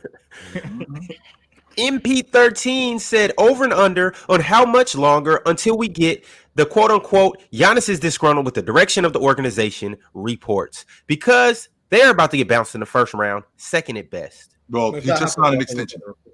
He just signed an extension. I've seen you sign an extension and won out, though. I've seen people sign an extension and won out. Yeah, MP13, eat it, hater. Bucks and 6. You know how it goes. Yeah, you secure that bag first. He's gonna be trying to sell Dame next. Well, if it's for Jimmy, he need to do that. Superchats one. No, Jimmy and Giannis can't play on the same team. Superchats, Ron. Jamal said, "Damn, the Jets already fired Salah already. Aaron Rodgers effect? Question mark? Question mark? Question mark? I'll say yes. Moving along. JD Sway has been a member. He said Wemby top 15 right now. Chill. Not everything is linear. Yes, it is. I'll go in this particular situation, it is. Yes, it is. Renji said Kyrie over Ant, Brunson, Dame, Paulo, Sabonis, Fox, Brown, Trey, Hadley, and Bam. So Kyrie's don't disagree. A player. Don't disagree. Kyrie's a bad man. Okay. I agree, but I disagree. Okay. Mavs on them boys said move Kyrie up, man. Stop this. Yep. He should have been Kyrie's over a bad man. He should have been over a couple of them. Should have been over Halliburton for sure. Respect Steph said it's very simple. Laurie and Wemby in front of Gobert. I don't disagree with that. I got Gobert really last in that tier of top 30 players. He got to be number 30 for me. He better than Julius Randle. I don't think so, but I got you. Antoine El Host Ron said Bilal so tough, probably throwing up fours, posting up with baddies in the club, bang some hoes, do a money spread. He's so tough, he really run the league. Who the hell is that? Who the hell is Bilal? Bilal Coulibaly. You don't know who Bilal is? Yeah, hey, I'm not gonna lie. As a wizard. Yes, that's wrong. Wow. Damn, I must pick Ron gym off. now? Apparently. We have a gym now. All right, welcome to the show. Yo. I don't know. Ron, you left. I promise it wasn't me. I promise it wasn't me. It's like that. This confirms anyone who's going to watch Open Gym after this. Domo is in the studio. Domo will be on Open Gym today. There you go. All right, you guys changed the background. So check out Open Gym. It's coming up. Well, it is right now. So get over there and join Open Gym. But as for these super chats over here, Pip named Slickback said like Jalen Green. Mo said Dub Show, Dub Ron, Dub Jordan, Dub Mars, Dub Harden, Dub Chill. Dub Mo. Your Highness Charo said, bro said the Clippers in 2024. Laughing emojis or crying laughing Clippers emojis. Gonna be all right. Clippers gonna be all right. James worked better with when less is more for him. MP13 said, I need someone to explain this Julius Randle fandom because as a resident Knicks fan, I'm struggling to understand this inflation of his game. Yeah. New York Knicks fans are out of their mind, by the way. So, and they get frustrated easily and they get excited easily. So, no disrespect, but kind of. DSG Piccolo sent through a members chat. He said, y'all hear Bill say Bucks offered Chris for him? In Washington? Bradley Beal need to shut his damn mouth. When he was in Washington? But that's what I'm assuming, yeah. And play some basketball. Interesting. So shut up and dribble? No. But I don't want to hear him talk about I don't want to hear him fan over himself like that. Kais said Julius is a better passer, playmaker, ball handler, shot creator, pull-up shooter, post scorer, isolation, pick and roll, rebounder. He clears Laurie. Keep going. I actually do think Julius is better at all those things. Mm-hmm. And I still think Larry Markin is better. Hey, it's not linear, y'all. Yeah, I don't tell you, you can be better at more things and not be a better player. I agree with that, but I think Julius Randle is better than him, though. That's fine, but I genuinely believe all of those things may be true. Dookie Blaylocks said, now 19 through 24 Clippers were never a super team. Fuck out of here. Hey, you sure that's not Duke? It is Duke. He just called him Dookie. Dookie, okay. Merry Christmas. All right, chill. Later, fellas. Get with y'all tomorrow. Drink More Water said, can people be consistent with their logic? You can't bring up defense as a starting point with Wemby versus Paolo, but don't say it for Lowry versus Randall. That's what I was talking about yesterday. Yeah, but when Paolo and Randall, neither of them provide elite value on defense. Wemby and Paolo, one of them does, which is why it's more relevant in that conversation than the other. Yeah. It's like, oh, we started the conversation between Wemby and Rudy Gobert on defense, but when we have Steph versus Kyrie conversations, we're not starting with defense. Yeah, no shit, we're not going to do that. Also, I don't know who the defensive advantage is for when it comes to Larry Markin and Julius Randle. I don't know who you're saying has the clear gap, if I'm being honest. So that's another point. But yeah, it's different players, so no shit. Mavs Luka Don with the super chat said, people think the Mavs fans are crazy thinking Luka is disrespected, but dude is younger than SGA and Joker and is fourth in the draft and second in MVP. Who you would start your franchise with, but second in the MVP.